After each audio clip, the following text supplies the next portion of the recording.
ಆತ್ಮೀಯ ಸ್ಪರ್ಧಾರ್ಥಿಗಳೇ, ಇವತ್ತಿನ ದಿವಸ ನಾವು ಕರ್ನಾಟಕ ರಾಜ್ಯ ಪೊಲೀಸ್ ವ್ಯವಸ್ಥೆ ಬಗ್ಗೆ ಗಮನಿಸ್ತಾ ಬರೋಣ. ಕರ್ನಾಟಕ ರಾಜ್ಯದ ಪೊಲೀಸ್ ವ್ಯವಸ್ಥೆ ಯಾವ ರೀತಿ ವರ್ಕ್ ಮಾಡುತ್ತಾ, ಕರ್ನಾಟಕದ ಪೊಲೀಸ್ ಸಿಸ್ಟಮ್, ಕರ್ನಾಟಕದ ಪೊಲೀಸ್ ವ್ಯವಸ್ಥೆ ಬಗ್ಗೆ ಗಮನಿಸ್ತಾ ಬರುವ ಕರ್ನಾಟಕದ ಪೊಲೀಸ್ ವ್ಯವಸ್ಥೆ. ಸೊ ಇದೊಂದು ವ್ಯವಸ್ಥೆ, ಇದು ಹೆಸರು ಹೇಳ್ತಾ ಇದ್ದ ಸಿಸ್ಟಮ್ ಅಂತೇಳಿ. ಸೊ ಇವತ್ತು ಪೊಲೀಸ್ ಕಾನ್ಸ್ಟೇಬಲ್ ಎಕ್ಸಾಮ್ಸ್ಗೆ ಮತ್ತು PSI ಎಕ್ಸಾಮ್ಸ್ಗೆ ಕರ್ನಾಟಕ ರಾಜ್ಯದ ಪೊಲೀಸ್ ಡಿಪಾರ್ಟ್ಮೆಂಟ್ ಬಗ್ಗೆ 1 ಅಥವಾ 2 ಪ್ರಶ್ನೆಗಳು ಬರ್ತವೆ. ಭಾಳ ಈಸಿಯಾಗಿ ನಾವು ಅದನ್ನ ಗೇನ್ ಮಾಡ್ಕೋಬೋದು ಆ ಮಾರ್ಕ್ಸ್ಗಳನ್ನು. ಯಾಕಂದರೆ ಇದನ್ನ ನೀವು ಯಾವುದೇ ಬೇರೆ ವಿಷಯಗಳಲ್ಲಿ ಓದಲ್ಲ, history, geography, science, mental ability ಎಲ್ಲ ಓದಿರ್ತೀರ. ಜೊತೆಗೆ ಕರ್ನಾಟಕ ರಾಜ್ಯ ಪೊಲೀಸ್ ವ್ಯವಸ್ಥೆಗೆ ಸಂಬಂಧಪಟ್ಟಂತೆ 1-2 ಪ್ರಶ್ನೆಗಳು ಬರ್ತವೆ. ಫಾರ್ ಎಕ್ಸಾಂಪಲ್, ಕಮಿಷನರ್ ಅಂದರೆ ಯಾರು, ಕಮಿಷನರ್ ನಗರಗಳು ಎಲ್ಲಿರ್ತಾವ, ಸೊ ಯಾವ ಊರಲ್ಲಿ ಯಾವ ಹಂತದ ಕಮಿಷನರ್ಗಳು ಇರ್ತಾರ, ಸೊ ಮೈಸೂರಲ್ಲಿ ಯಾವ ರೀತಿ ಕಮಿಷನರ್ ಇರ್ತಾರ, ಸೊ ಇಂಥ ಪ್ರಶ್ನೆಗಳು ಬರ್ತಾ ಹೋಗ್ತಾವ. ಸೊ ಇವುಗಳನ್ನು ಸ್ವಲ್ಪ ನಾವೇನು ಮಾಡ್ತಾವ ಗಮನಿಸ್ತಾವ. ಜೊತೆಗೆ ಪೊಲೀಸ್ ವಲಯಗಳು ಅಂದರೆ ನೀವು ಪೊಲೀಸ್ ವಲಯಗಳನ್ನು ನಿಮ್ಮ ಎಕ್ಸಾಮಿಗೆ ಬರಲಿಲ್ಲ ಅಂತಂದ್ರೂ ಕೂಡ ನಾಳೆ ನೀವು PSIಗೆ ಅಪ್ಲಿಕೇಶನ್ ಹಾಕಬೇಕಾದ್ರೂ ಕೂಡ ನಿಮಗೆ ಪೊಲೀಸ್ ವಲಯಗಳು ಓದ್ತಿರ್ಬೇಕು. ಯಾಕಂದ್ರೆ ಅಲ್ಲಿ ನಿಮಗೆ ಝೋನನ್ನು ಸೆಲೆಕ್ಷನ್ ಮಾಡೋಕ್ಕೆ ಅವಕಾಶ ಇರ್ತೈತಿ. ಅಂದರೆ ನೀವು ಯಾವ ಝೋನಿಗೆ ನಾನು ಸೆಲೆಕ್ಷನ್ ಆಗಬೇಕಂತೇಳಿ ನೀವು ಅಪ್ಲಿಕೇಶನ್ ಹಾಕಬೇಕಾದ್ರೆ ನೀವು ಸೆಲೆಕ್ಟ್ ಮಾಡಬೇಕಾಗತ್ತೆ. ಸೊ ಹಂಗಾಗಿ ನಿಮಗೆ ಯಾವ್ಯಾವ ಝೋನ್ ಒಳಗಡೆ ಯಾವ್ಯಾವ ಡಿಸ್ಟ್ರಿಕ್ಟ್ಸ್ ಬರ್ತಾವ ಅನ್ನೋದೆಲ್ಲ ನಿಮ್ಗೆ ಗೊತ್ತಿರಬೇಕಾಗುತ್ತಾ. ಹಿಂಗಾಗಿ ಈ ಒಂದು ವಿಡಿಯೋದಲ್ಲಿ ಕರ್ನಾಟಕ ರಾಜ್ಯದ ಪೊಲೀಸ್ ವ್ಯವಸ್ಥೆಯ ಸಂಪೂರ್ಣ ಮಾಹಿತಿಯನ್ನು ನಾನು ನಿಮಗೆ ತಿಳಿಸ್ಕೊಡೋಕೆ ಪ್ರಯತ್ನ ಮಾಡ್ತೀನಿ. ಸ್ವಲ್ಪ ಗಮನಿಸ್ತಾ ಬರುವ ಪೊಲೀಸ್ ವ್ಯವಸ್ಥೆಯನ್ನು ಅರ್ಥ ಮಾಡ್ಕೊಳ್ಳೋದಕ್ಕಿಂತ ಮೊದಲು ಈ ಪೊಲೀಸ್ ಸಿಸ್ಟಮ್ ಅನ್ನೋದು ಹೆಂಗೆ ಬಂತು ಅನ್ನೋದನ್ನು ಸ್ವಲ್ಪ ಐತಿಹಾಸಿಕ ಹಿನ್ನೆಲೆಯನ್ನು ಗಮನಿಸ್ತಾ ಹೋಗುವ. ಕೇಳಿಸ್ಕೊಂತ ಹೋಗಿ 1776ರಲ್ಲಿ ಸೊ ಅಮೆರಿಕ ಕ್ರಾಂತಿ ಆಯಿತು. 1776ರಲ್ಲಿ ಅಮೆರಿಕದಲ್ಲಿ ದೊಡ್ಡ ಕ್ರಾಂತಿ ಆಗ್ತಾ ಹೋಯಿತು. ಸೊ ಅಮೆರಿಕ ಕ್ರಾಂತಿ ಆಯಿತು, ಅಮೆರಿಕದ ಕ್ರಾಂತಿ ಆಗ್ತಾ ಹೋಯಿತು. ಸೊ ಈ ಅಮೆರಿಕ ಕ್ರಾಂತಿ ಏನಾಯ್ತಲ್ವಾ, ಅಮೆರಿಕ ಕ್ರಾಂತಿ ಆಯ್ತಲ್ವಾ. ಸೊ ಈ ಸಂದರ್ಭದಲ್ಲಿ ಅಮೆರಿಕದಲ್ಲಿ ಏನು ಬ್ರಿಟಿಷ್ ಆಡಳಿತ ಮಾಡ್ತಾ ಇದ್ರು, ಬ್ರಿಟಿಷರಲ್ಲಿ ಯಾರು ಆಡಳಿತ ಮಾಡ್ತಾ ಇದ್ರು, ಸೊ ಅಲ್ಲಿ ಆ ಬ್ರಿಟಿಷ್ನ ಮುಖ್ಯಸ್ಥರು ಯಾರಾಗಿದ್ರು ಅಂದ್ರೆ ಅಮೆರಿಕದಲ್ಲಿ ಅವತ್ತು ಲಾರ್ಡ್ ಕಾರ್ನ್ವಾಲಿಸ್ ಆಗಿದ್ದ. Lord Cornwallis so lord Cornwallis America ಕ್ರಾಂತಿ ಆದಾಗ ಬ್ರಿಟನ್ ಪರವಾಗಿ ಅಮೆರಿಕದಲ್ಲಿದ್ದರು. ಸೊ ಈ ಲಾರ್ಡ್ ಕಾರ್ನ್ವಾಲಿಸ್ ಇದ್ರಲ್ವಾ, ಸೊ ಇವ್ರ ವಿರುದ್ಧ ಜನಾಂದೋಲನ ಆರಂಭ ಆಗ್ತೈತಿ. ಆದ್ರೆ ಇವ್ರ ವಿರುದ್ಧ ಅಮೆರಿಕದ ಜನರೆಲ್ಲ ದಂಗೆ ಎದ್ದೇಳ್ತಾರ. ಅಮೆರಿಕದ ಜನರೆಲ್ಲ ದಂಗೆ ಎದ್ದಾಗ ಆ ಅಮೆರಿಕದ ನಾಯಕರಾಗಿ ಬಂದಿದ್ದು ಯಾರು ಅಂತಂದ್ರೆ ಸರ್ ವಾಷಿಂಗ್ಟನ್ DC ಅಂತೇಳಿ. ಸೊ ವಾಷಿಂಗ್ಟನ್ DC ಅಲ್ಲ, ವಾಷಿಂಗ್ಟನ್ ಅಂತೇಳಿ. ಸೊ ವಾಷಿಂಗ್ಟನ್ ಅನ್ನೋದು ರಾಜಧಾನಿ ಅಲ್ವಾ? ಹೌದು. ಆ ಊರಿಗೆ ಆ ನಾಯಕರ ಹೆಸರನ್ನ ಇಟ್ಟಿದ್ದಾರೆ, ವಾಷಿಂಗ್ಟನ್ ಅಂತೇಳಿ. ಸೊ ವಾಷಿಂಗ್ಟನ್ ಅನ್ನೋರು ಮೂಲತಃ ಅಮೆರಿಕ ಕ್ರಾಂತಿಯ ರೂವಾರಿ. ನಮಗೆಲ್ಲ ನೆಪೋಲಿಯನ್ ಬೋನಪಾರ್ಟ್ ಗೊತ್ತಿರ್ತಾರ, ಫ್ರಾನ್ಸ್ ಕ್ರಾಂತಿಯ ರೂವಾರಿ ಅಂತೇಳಿ. ಹಂಗ ಅಮೆರಿಕ ಕ್ರಾಂತಿಯ ರೂವಾರಿ ಯಾರಂದ್ರ ವಾಷಿಂಗ್ಟನ್ DC. ಮತ್ತೆ ಅಮೆರಿಕದ ಮೊದಲ ಅಧ್ಯಕ್ಷ ಕೂಡ ಇವರೇ ಆಗಿರ್ತಾರ. ಸೊ ಆ ವಾಷಿಂಗ್ಟನ್ DC ಸೊ ಅಮೆರಿಕದ ಪರವಾಗಿ ಅಮೆರಿಕದ ಸ್ವತಂತ್ರ ಹೋರಾಟದ ಮುಖ್ಯಸ್ಥರಾಗಿ ಹೋರಾಟ ಮಾಡಿ ಏನ್ ಮಾಡ್ತಾರ, ಬ್ರಿಟಿಷರ ವಿರುದ್ಧ ಅಮೆರಿಕಕ್ಕೆ ಸ್ವತಂತ್ರವನ್ನು ಕೊಡಿಸ್ತಾರ. ಅಮೆರಿಕ ಸ್ವತಂತ್ರ ಆಗುತ್ತಾ. ಸೊ ಅಮೆರಿಕ ಸ್ವತಂತ್ರ ಆಯಿತು 1776ರಲ್ಲಿ. ಸೊ ಅಮೆರಿಕ ಸ್ವತಂತ್ರ ಏನಾಯ್ತಲ್ವಾ, ಸ್ವತಂತ್ರ ಆದಾಗ ಈ ಸ್ವತಂತ್ರ ಲಾರ್ಡ್ ಕಾರ್ನ್ವಾಲಿಸ್ ಅಂತಂದ್ರೆ ಸೊ ಈ ಬ್ರಿಟಿಷರ್ ಏನ್ ಸೋಲ್ತಾರಲ್ವಾ, ಈ ಲಾರ್ಡ್ ಕಾರ್ನ್ವಾಲಿಸ್ ಅಮೆರಿಕದಿಂದ ವಾಪಸ್ಸು ತಮ್ಮ ತಾಯ್ನಾಡಾಗಿರ್ತಕ್ಕಂಥ UK ಅಥವಾ ಬ್ರಿಟನ್ಗೆ ವಾಪಸ್ ಹೋಗ್ತಾನೆ. ಬ್ರಿಟನ್ಗೆ ಹೋಗಿ ಮತ್ತೆ ಅಲ್ಲಿ ಮನೆ ಕೂರಂಗಿಲ್ಲ, ಬದಲಾಗಿ ಏನ್ ಮಾಡ್ಬೇಕಾದ್ರೆ ರಾಣಿಗೆ ಹೇಳಬೇಕು ಏನಾಯ್ತು ಅಂತೇಳಿ, ಯಾಕೆ ಸೋತ್ವೆ ಅಂತ ಹೇಳ್ಬೇಕಲ್ವೇ. ಹಿಂಗಾಗಿನೇ ಬ್ರಿಟನ್ನ ರಾಣಿ ಹತ್ರಕ್ಕೆ ಹೋಗಿ ಬ್ರಿಟನ್ ರಾಣಿ ಕೇಳ್ತಾರೆ, ಯಾಕೆ ಅಮೆರಿಕದಲ್ಲಿ ನಾವು ಅಮೆರಿಕದ ಕ್ರಾಂತಿಯನ್ನ ಕಂಟ್ರೋಲ್ ಮಾಡಕ್ ಆಗ್ಲಿಲ್ಲ, ಅಮೆರಿಕದ ಜನರು ನಿಜವಾಗ್ಲೂ ಅಷ್ಟು ಸ್ಟ್ರಾಂಗ್ ಆಗಿದ್ರಾ ಅಂತ ಪ್ರಶ್ನೆ ಕೇಳಿದಾಗ ಆಗ ಕಾರ್ನ್ವಾಲಿಸ್ ಒಂದು ಮಾತನ್ನ ಹೇಳ್ತಾ ಹೋಗ್ತಾನೆ. ಏನಂತ ಹೇಳ್ತಾ ಹೋಗ್ತಾನೆ ಕಾರ್ನ್ವಾಲಿಸ್ ಹೇಳ್ತಾ ಹೋಗ್ತಾನೆ, ನಾವು ಅಮೆರಿಕದಲ್ಲಿ ನಮ್ಮ 14 ವಸಾಹತು ಕೇಂದ್ರಗಳಿದ್ವು ಅಮೆರಿಕದಲ್ಲಿ. ಯಾರು? ಬ್ರಿಟಿಷರು. ಸೊ ಈ 14 ವಸಾಹತು ಕೇಂದ್ರಗಳಲ್ಲಿ ಅವ್ರು ಏನ್ ಪ್ಲಾನ್ ಮಾಡಿದ್ರು ಅಂದ್ರೆ, ಹೆಂಗಾದ್ರೂ ಮಾಡಿ ಈ 14 ವಸಾಹತು ಕೇಂದ್ರಗಳನ್ನ ಕಾಪಾಡ್ಕೋಬೇಕು, ಯಾವುದೇ ಕಾರಣಕ್ಕೂ ಇಲ್ಲಿ ಫ್ರೆಂಚರು ಬರಬಾರ್ದು ಅಂತೇಳಿ ಫ್ರೆಂಚರನ್ನ ಮಟ್ಟ ಹಾಕಕ್ಕೆ ಅವರು ಬಾಹ್ಯ ಶಕ್ತಿಯನ್ನ ಕಂಟ್ರೋಲ್ ಮಾಡಕ್ಕೆ ಒಳ್ಳೆ ಆರ್ಮಿಯನ್ನ ಬಿಡ್ ಮಾಡಿದ್ರು ಹೊರತು ಆಂತರಿಕವಾಗಿರ್ತಕ್ಕಂಥ ದಂಗೆಗಳನ್ನ ಕಂಟ್ರೋಲ್ ಮಾಡಕ್ಕೆ ಅಲ್ಲಿ ಯಾವುದೇ ರೀತಿಯ ವ್ಯವಸ್ಥೆ ಇರಲಿಲ್ಲ. ಸೊ ಆಗ ಲಾರ್ಡ್ ಕಾರ್ನ್ವಾಲಿಸ್ ಬ್ರಿಟನ್ ರಾಣಿಗೆ ಹೇಳ್ತಾ ಹೋಗ್ತಾರೆ, ನಾವು ಯಾವುದೇ ಒಂದು ಪ್ರದೇಶದಲ್ಲಿ ದೀರ್ಘಕಾಲ ನೆಲೆ ಊರಬೇಕು ಅಂತಂದ್ರೆ ಸೈನ್ಯ ಎಷ್ಟು ಮುಖ್ಯನೋ ಆಂತರಿಕ ಭದ್ರತೆಯನ್ನು ಕಾಪಾಡಕ್ಕೆ ಪೊಲೀಸ್ ವ್ಯವಸ್ಥೆ ಅಷ್ಟೇ ಮುಖ್ಯ ಅಂತ ಹೇಳ್ತಾ ಹೋಗ್ತಾರೆ. ಆಗ ಬ್ರಿಟನ್ನ ರಾಜರಿಗೆ ಅಥವಾ ಬ್ರಿಟನ್ನ ರಾಣಿಗೆ ಒಂದು ಕಾನ್ಸೆಪ್ಟ್ ಬರ್ತೈತಿ, ಹಂಗಾದ್ರೆ ನಾವು ಇನ್ನು ಮುಂದೆ ಎಲ್ಲೆಲ್ಲಿ ನಮ್ಮ ವಸಾಹತುಗಳಿದಾವೋ, ಭಾರತವೂ ಸೇರಿದಂತೆ ಎಲ್ಲೆಲ್ಲಿ ವಸಾಹತುಗಳಿದಾವೋ ಅಲ್ಲೆಲ್ಲ ನಾವು ಏನ್ ಮಾಡ್ಬೇಕಪ್ಪ ಅಂತಂದಾಗ ಸೊ ಆಂತರಿಕ ಭದ್ರತೆನ ಕಾಪಾಡಕ್ಕೆ, ಇಂಟರ್ನಲ್ ಸೆಕ್ಯೂರಿಟಿನ ಕಾಪಾಡಕ್ಕೆ ನಾವೇನ್ ಮಾಡ್ಬೇಕು, ಒಂದು ಪೊಲೀಸ್ ವ್ಯವಸ್ಥೆನ ಜಾರಿಗೊಳಿಸಬೇಕು ಅಂತೇಳಿ ಸೊ ಏನ್ ಮಾಡ್ತಾರ, ಸೊ ಕಾರ್ನ್ವಾಲಿಸ್ ಅನ್ನೇ ನೋಡಿ ಅಮೆರಿಕದಲ್ಲಿ ಸೋತಿರ್ಬೋದವ, ಈ ವಾಸ್ ಎ ಗ್ರೇಟ್ ಲೀಡರ್. ಒಬ್ಬ ವ್ಯಕ್ತಿ ಸೋತ ಅಂದ ತಕ್ಷಣ ಅವ ಕೆಪಬಲ್ ಇಲ್ಲ ಗೆಲುವಿಗೆ ಅಂತ ಅರ್ಥ ಅಲ್ಲ. ತುಂಬಾ ಗ್ರೇಟ್ ಲೀಡರ್ ಆದ್ರೂ ಕೂಡ ಸೋತ. ಯಾಕೆ ಸೋತ ಅಂತಂದ್ರೆ ಆಂತರಿಕ ಭದ್ರತೆ ಬಗ್ಗೆ ಕಾನ್ಸಂಟ್ರೇಟ್ ಮಾಡಿರಲಿಲ್ಲ ಇವ. ಇವನಿಗೆ ಫ್ರಾನ್ಸರನ್ನ ಸೋಲಿಸೋದು ಗೊತ್ತಿತ್ತು, ಫ್ರೆಂಚರನ್ನ ಸೋಲಿಸೋದು ಗೊತ್ತಿತ್ತು, ಇವನ ಹತ್ರ ಸೈನ್ಯ ಇತ್ತು. ಸೊ ಇವ್ರ ಮೇಲೆ ಯಾರು ಬೇರೆ ದೇಶದವ್ರು ದಾಳಿ ಮಾಡಕ್ ಆಗ್ತಿರ್ಲಿಲ್ಲ. ಆದ್ರೆ ಅಲ್ಲಿಯ ಜನರೇ ದಂಗೆ ಇದ್ದಾಗ ಆ ಆಂತರಿಕ ಭದ್ರತೆನ ಆಂತರಿಕ ರಕ್ಷಣೆ ಮಾಡೋಕ್ಕೆ ಈ ಕಾರ್ನ್ವಾಲಿಸ್ ಕೈಲಿ ಆಗಲಿಲ್ಲ. ಅದಕ್ಕೆ ಬ್ರಿಟನ್ನರು ಬಹಳ ಬುದ್ಧಿವಂತರು. ಇವನು ಸೋತಿದ್ರು ಕೂಡ ಏನು ಮಾಡ್ತಾರೆ ಅಂದ್ರೆ ಇವನನ್ನ ಭಾರತಕ್ಕೆ ಕಳಿಸ್ಕೊಡ್ತಾರೆ. ಹೋಗು ಭಾರತದಲ್ಲಿ ಏನು ಮಾಡು ಗೊತ್ತಾ, ನೆಕ್ಸ್ಟ್ ಭಾರತದಲ್ಲೂ ಕೂಡ ಜನ ದಂಗೆ ಇದ್ರೆ ಹಿಂಗಾಗಬಾರ್ದು. ವಿ ಆರ್ ಆಲ್ರೆಡಿ ಲಾಸ್ಟ್ ಅಮೆರಿಕವನ್ನು ಕಳ್ಕೊಂಡಿದ್ದೀವಿ. ಸೊ ನೆಕ್ಸ್ಟ್ ಭಾರತವನ್ನು ಕಳ್ಕೋಬಾರ್ದು. ಹಿಂಗಾಗಿನೇ ಭಾರತ ನಾವು ದೀರ್ಘಕಾಲ ನೆಲೆ ಊರ್ಬೇಕಂದ್ರೆ ಅಲ್ಲಿಯ ಆಂತರಿಕ ದಂಗೆನ ನಾವು ಕಾಪಾಡಕ್ಕೆ ಅದೇನೋ ನೀನು ಪೊಲೀಸ್ ವ್ಯವಸ್ಥೆ ಅಂತ ಹೇಳಿದಲ್ವಾ, ಅದನ್ನು ಪರಿಚಯ ಮಾಡುವ ಅಂತೇಳಿ ಲಾರ್ಡ್ ಕಾರ್ನ್ವಾಲಿಸನ್ನು ಕಳಿಸ್ತಾರ. ಆಗ ಬಂದ ಲಾರ್ಡ್ ಕಾರ್ನ್ವಾಲಿಸ್ ಏನಿದನಲ್ವಾ, ಇದೇ ಕಾರ್ನ್ವಾಲಿಸೇ ನಮ್ಮ ಭಾರತಕ್ಕೆ ಪೊಲೀಸ್ ವ್ಯವಸ್ಥೆಯನ್ನು ಪರಿಚಯ ಮಾಡ್ತಾನೆ. ಸೊ ಇವೇನು ಮಾಡ್ತಾನ, ಭಾರತಕ್ಕೆ, ಅದರಲ್ಲೂ ಭಾರತ ಅಂದ್ರೆ ಯಾವ ಭಾಗ, ಸೊ ಬಂಗಾಳಕ್ಕೆ ಪೊಲೀಸ್ ವ್ಯವಸ್ಥೆಯನ್ನು ಪರಿಚಯ ಮಾಡ್ತಾ ಹೋಗ್ತಾನೆ. ಬಂಗಾಳಕ್ಕೆ ಪೊಲೀಸ್ ವ್ಯವಸ್ಥೆಯನ್ನು ಪರಿಚಯ ಮಾಡ್ತಾನೆ. ನೀವು ಕೇಳ್ಬೋದು, ಸರ್ ಹಂಗಾರೆ ಇದಕ್ಕಿಂತ ಮುಂಚೆ ಪೊಲೀಸ್ ಸಿಸ್ಟಮ್ ಇರ್ಲಿಲ್ವ? ಹಂಗಾದ್ರ ಇತ್ತು. ಸೊ ಹೆಂಗಿತ್ತು ಅಂತಂದ್ರೆ ಅವ್ರನ್ನ ನಾವು ಕೊತವಾಲರು ಅಂತ ಕರಿತಾ ಇದ್ವಿ, ಕೆಲವೊಂದು ಕಡೆ ತಳವಾರರು ಅಂತ ಕರಿತಾ ಇದ್ವಿ. ಈಗಲೂ ಕೂಡ ನೀವು ಹಳ್ಳಿ ಭಾಗದಲ್ಲಿ ಹೋದ್ರೆ ತಳವಾರು ಅಂತ ನಾವು ಕಾಣ್ತಾ ಹೋಗ್ತೀವಿ. ಅಂದ್ರೆ ಅವರು ಆ ಗ್ರಾಮದ ರಕ್ಷಕರು ಅಂತ ಅರ್ಥ, ನಾಯಕರು ಅಂತ ಕರಿತಾ ಇದ್ವಿ, ಅಂದ್ರೆ ಗ್ರಾಮವನ್ನ ಕಾಪಾಡ್ತಾ ಇದ್ರು ಅಂತ ಅರ್ಥ. ಸೊ ಇದು ವಂಶ ಪಾರಂಪರ್ಯವಾಗಿತ್ತು. ಅಂದ್ರೆ ತಂದೆ ನಾಯಕ ಆಗಿತ್ತಂದ್ರೆ ಮಗ ನಾಯಕ ಆಗ್ತಾ ಇದ್ರು. ಆದ್ರೆ ಅದೊಂದು ವ್ಯವಸ್ಥೆ ಆಗಿರ್ಲಿಲ್ಲ, ಒಂದು ಸಿಸ್ಟಮ್ ಆಗಿರ್ಲಿಲ್ಲ. ಸೊ ಇವಾಗಿನ ತರಹ ಏನು ಸಿಸ್ಟಮ್ ಇರಲಿಲ್ಲ. ಬದಲಾಗಿ ಏನಾಗಿತ್ತು, ತಂದೆ ಕೊತವಾಲಾಗಿದ್ರೆ ನೆಕ್ಸ್ಟ್ ಅವನ ಮಗ ಹಿಂಗಾಗಿತ್ತು. ಸೊ ಆದ್ರ ಒಂದು ನಿಖರವಾಗಿ ಒಂದು ವ್ಯವಸ್ಥೆನ ಭಾರತಕ್ಕೆ ಒಂದು ಪೊಲೀಸ್ ವ್ಯವಸ್ಥೆನ ಪರಿಚಯ ಮಾಡಿದ್ದಾರಪ್ಪ ಅಂದ್ರ ಈ ನಮ್ಮ ಲಾರ್ಡ್ ಕಾರ್ನ್ವಾಲಿಸ್. ಸೊ ಇವನು ಈ ಪೊಲೀಸ್ ವ್ಯವಸ್ಥೆನ ಪರಿಚಯ ಮಾಡ್ತಾನೆ. ಅಷ್ಟೇ ಅಲ್ಲ, ನಾಗರಿಕ ಸೇವಾ ಪರೀಕ್ಷೆಗಳನ್ನು ಪರಿಚಯ ಮಾಡ್ತಾನೆ. ಹಿಂಗಾಗಿ ನಾವು ಇವನನ್ನ ನಾಗರಿಕ ಸೇವಾ ಪಿತಾಮಹ ಅಂತ ಕರಿತಾ ಹೋಗ್ತೀವಿ. ನಾಗರಿಕ ಸೇವೆಗಳ ಪಿತಾಮಹ ಅಂತ ಕರಿತಾ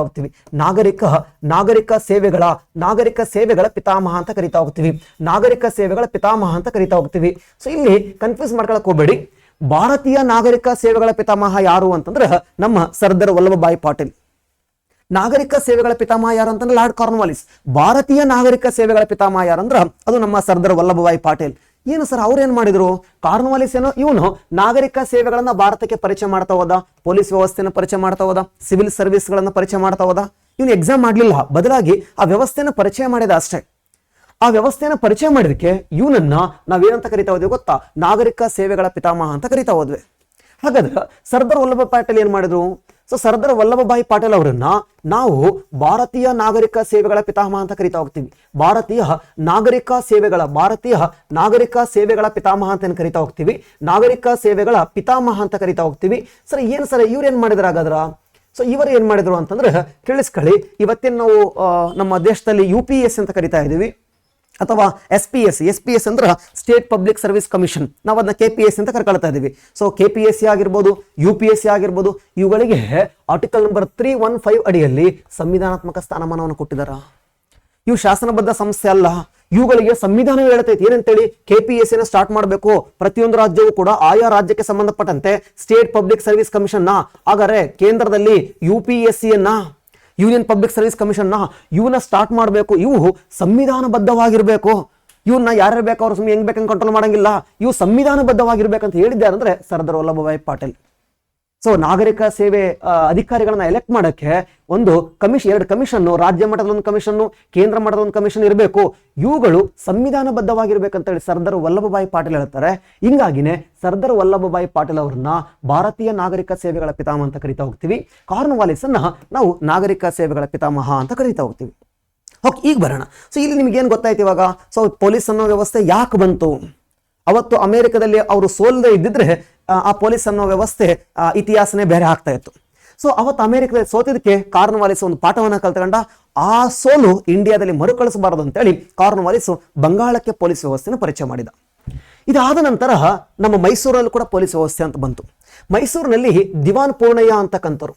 ಸೊ ದಿವಾನ್ ಪೂರ್ಣಯ್ಯ. ಸೊ ಈ ದಿವಾನ್ ಪೂರ್ಣಯ್ಯನವರು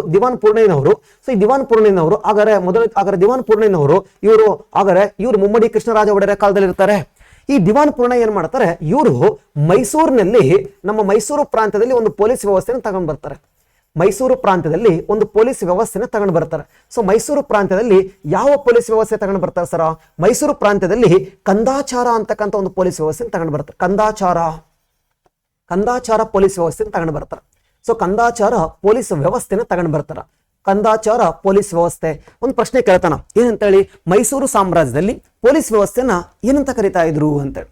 ಸೊ ಯಾವ ಹೆಸರಿಂದ ಕರಿತಾ ಇದ್ರು ಅಂದ್ರೆ ಕಂದಾಚಾರ ವ್ಯವಸ್ಥೆ. ಅಥವಾ ಹಿಂಗೂ ಕೇಳ್ಬೋದು, ಕಂದಾಚಾರ ವ್ಯವಸ್ಥೆ ಅನ್ನೋದು ಏನು ಅಂತ. ಇದೊಂದು ಕಂದಾಯ ವ್ಯವಸ್ಥೆ ಅಂತ ಕೊಟ್ಬಿಡ್ತಾನ, ಕನ್ಫ್ಯೂಸ್ ಆಗ್ಬಿಡ್ತಾರೆ. ಇದು ಕಂದಾಯ ಅಲ್ಲ, ಕಂದಾಯ ಅಲ್ಲ. ಹಾಗಾದ್ರೆ ಇದು ಯಾವ್ದಾದ್ರೆ ಪೊಲೀಸ್ ವ್ಯವಸ್ಥೆ. ಇನ್ ಕೇಸ್ ಪೊಲೀಸ್ ವ್ಯವಸ್ಥೆ ಅಂತ ಇರಲಿಲ್ಲ ಅಂತಂದ್ರೆ ಆಂತರಿಕ ಭದ್ರತಾ ವ್ಯವಸ್ಥೆ ಅಂತ ಇರ್ತೈತಿ. ಸೊ ಆಂತರಿಕ ಭದ್ರತಾ ವ್ಯವಸ್ಥೆ ಅಂದ್ರೆ ಒಂದೇ, ಸೊ ಹಾಗಾದ್ರೆ ಪೊಲೀಸ್ ವ್ಯವಸ್ಥೆ ಅಂತಂದ್ರು ಕೂಡ ಒಂದೇ. ಈಗ ನಮಗೆ 2 ಪಾಯಿಂಟ್ ಗೊತ್ತಾಯ್ತು. ಒಂದನೇ ಪಾಯಿಂಟ್, ಸೊ ಪೊಲೀಸ್ ವ್ಯವಸ್ಥೆ ಹೆಂಗ ರಚನೆ ಆಯಿತು, ಇಂಡಿಯಾಕ್ಕೆ ಹೆಂಗ್ ಬಂತು ಅಂತೇಳಿ. 2ನೇ ಪಾಯಿಂಟ್, ಕರ್ನಾಟಕಕ್ಕೆ ಹೆಂಗ್ ಪರಿಚಯ ಆಯಿತು ಅಂತೇಳಿ. ಸೊ ಈಗ ನಮ್ಮ ಟಾಪಿಕ್ಗೆ ಬರೋಣ. ಸೊ ಕರ್ನಾಟಕದ ಪೊಲೀಸ್ ವ್ಯವಸ್ಥೆ ನೋಡ್ರಿ, ನಾನಲ್ಲಿ ಹೆಡ್ಡಿಂಗ್ ಬರಬೇಕಾದ್ರೆ ಕರ್ನಾಟಕದ ಪೊಲೀಸ್ ವ್ಯವಸ್ಥೆ ಅಂತ ಬರ್ದೀನಿ, ಭಾರತದ ಪೊಲೀಸ್ ವ್ಯವಸ್ಥೆ ಅಂತ ಬರ್ದಿಲ್ಲ. ಹಂಗಾದ್ರೆ ಭಾರತಕ್ಕೆ ಪೊಲೀಸ್ ವ್ಯವಸ್ಥೆ ಇಲ್ವಾ, ಯಾಕಿಲ್ಲ ಅನ್ನೋದನ್ನ ಸ್ವಲ್ಪ ಗಮನಿಸ್ತಾ ಬರುವ. ಸೊ ನಮ್ಮ ಭಾರತ ಸಂವಿಧಾನದ 11ನೇ ಭಾಗ, ಭಾರತ ಸಂವಿಧಾನದ 11ನೇ ಭಾಗ ಏನಿದಲ್ವಾ, ಸೊ ಈ 11ನೇ ಭಾಗದಲ್ಲಿ ಕೇಂದ್ರ ಮತ್ತು ರಾಜ್ಯಗಳ ನಡುವಿನ ಸಂಬಂಧದ ಬಗ್ಗೆ ಹೇಳ್ತಾ ಹೋಗ್ತೀವಿ. ಸೊ ಈ 11ನೇ ಭಾಗದಲ್ಲಿ ಸೆಂಟ್ರಲ್ ಗೌರ್ಮೆಂಟ್ ಮತ್ತೆ ಸ್ಟೇಟ್ ಗೌರ್ಮೆಂಟ್ ನ ರಿಲೇಶನ್ಶಿಪ್ ಬಗ್ಗೆ ಮಾತಾಡ್ತಾ ಹೋಗ್ತೀವಿ. ಸೊ ಕೇಂದ್ರ ಮತ್ತು ರಾಜ್ಯಗಳ ಸಂಬಂಧದ ಬಗ್ಗೆ ಮಾತಾಡ್ತಾ ಹೋಗ್ತೀವಿ. ಈ 11ನೇ ಭಾಗದೊಳಗಡೆ 246ನೇ ವಿಧಿ, ಅವ್ರ 246ನೇ ವಿಧಿ ಅವ್ರ ಬಹಳ ಇಂಪಾರ್ಟೆಂಟ್. ಇದು 246ನೇ ವಿಧಿ ಏನ್ ಮಾಡ್ತೈತಪ್ಪ ಅಂದ್ರ ಕೇಂದ್ರ ಏನೇನ್ ಕೆಲಸ ಮಾಡಬೇಕು ಅಂತ ಒಂದು ಲಿಸ್ಟ್ ಮಾಡೈತಿ, ರಾಜ್ಯಗಳು ಏನೇನ್ ಕೆಲಸ ಮಾಡಬೇಕು ಅಂತ ಒಂದು ಲಿಸ್ಟ್ ಮಾಡಿದಾರ, ಅವ್ರ ಇಬ್ರು ಸೇರ್ಕೊಂಡು ಏನ್ ಕೆಲಸ ಮಾಡಬೇಕು ಅಂತ ಒಂದು ಲಿಸ್ಟ್ ಮಾಡಿದಾರ. ಇವುಗಳನ್ನೇ ನಾವು ಪಟ್ಟಿಗಳು ಅಂತ ಕರಿತಾ ಹೋಗ್ತೀವಿ. ಹಾಗಾದ್ರೆ 246ನೇ ವಿಧಿ ಎದ್ರ ಬಗ್ಗೆ ಮಾತಾಡ್ತೈತಿ ಸರ ಅಂತಂದ್ರ ಲೀಸ್ಟ್ ಗಳ ಬಗ್ಗೆ ಮಾತಾಡ್ತಾ ಹೋಗ್ತೈತಿ. ಆದ್ರೆ ಈ ಪಟ್ಟಿಗಳ ಬಗ್ಗೆ ಮಾತಾಡ್ತಾ ಹೋಗ್ತೈತಿ. ಹಾಗಾದ್ರೆ ಎಷ್ಟಿದಾವ ಸರ ಪಟ್ಟಿಗಳು?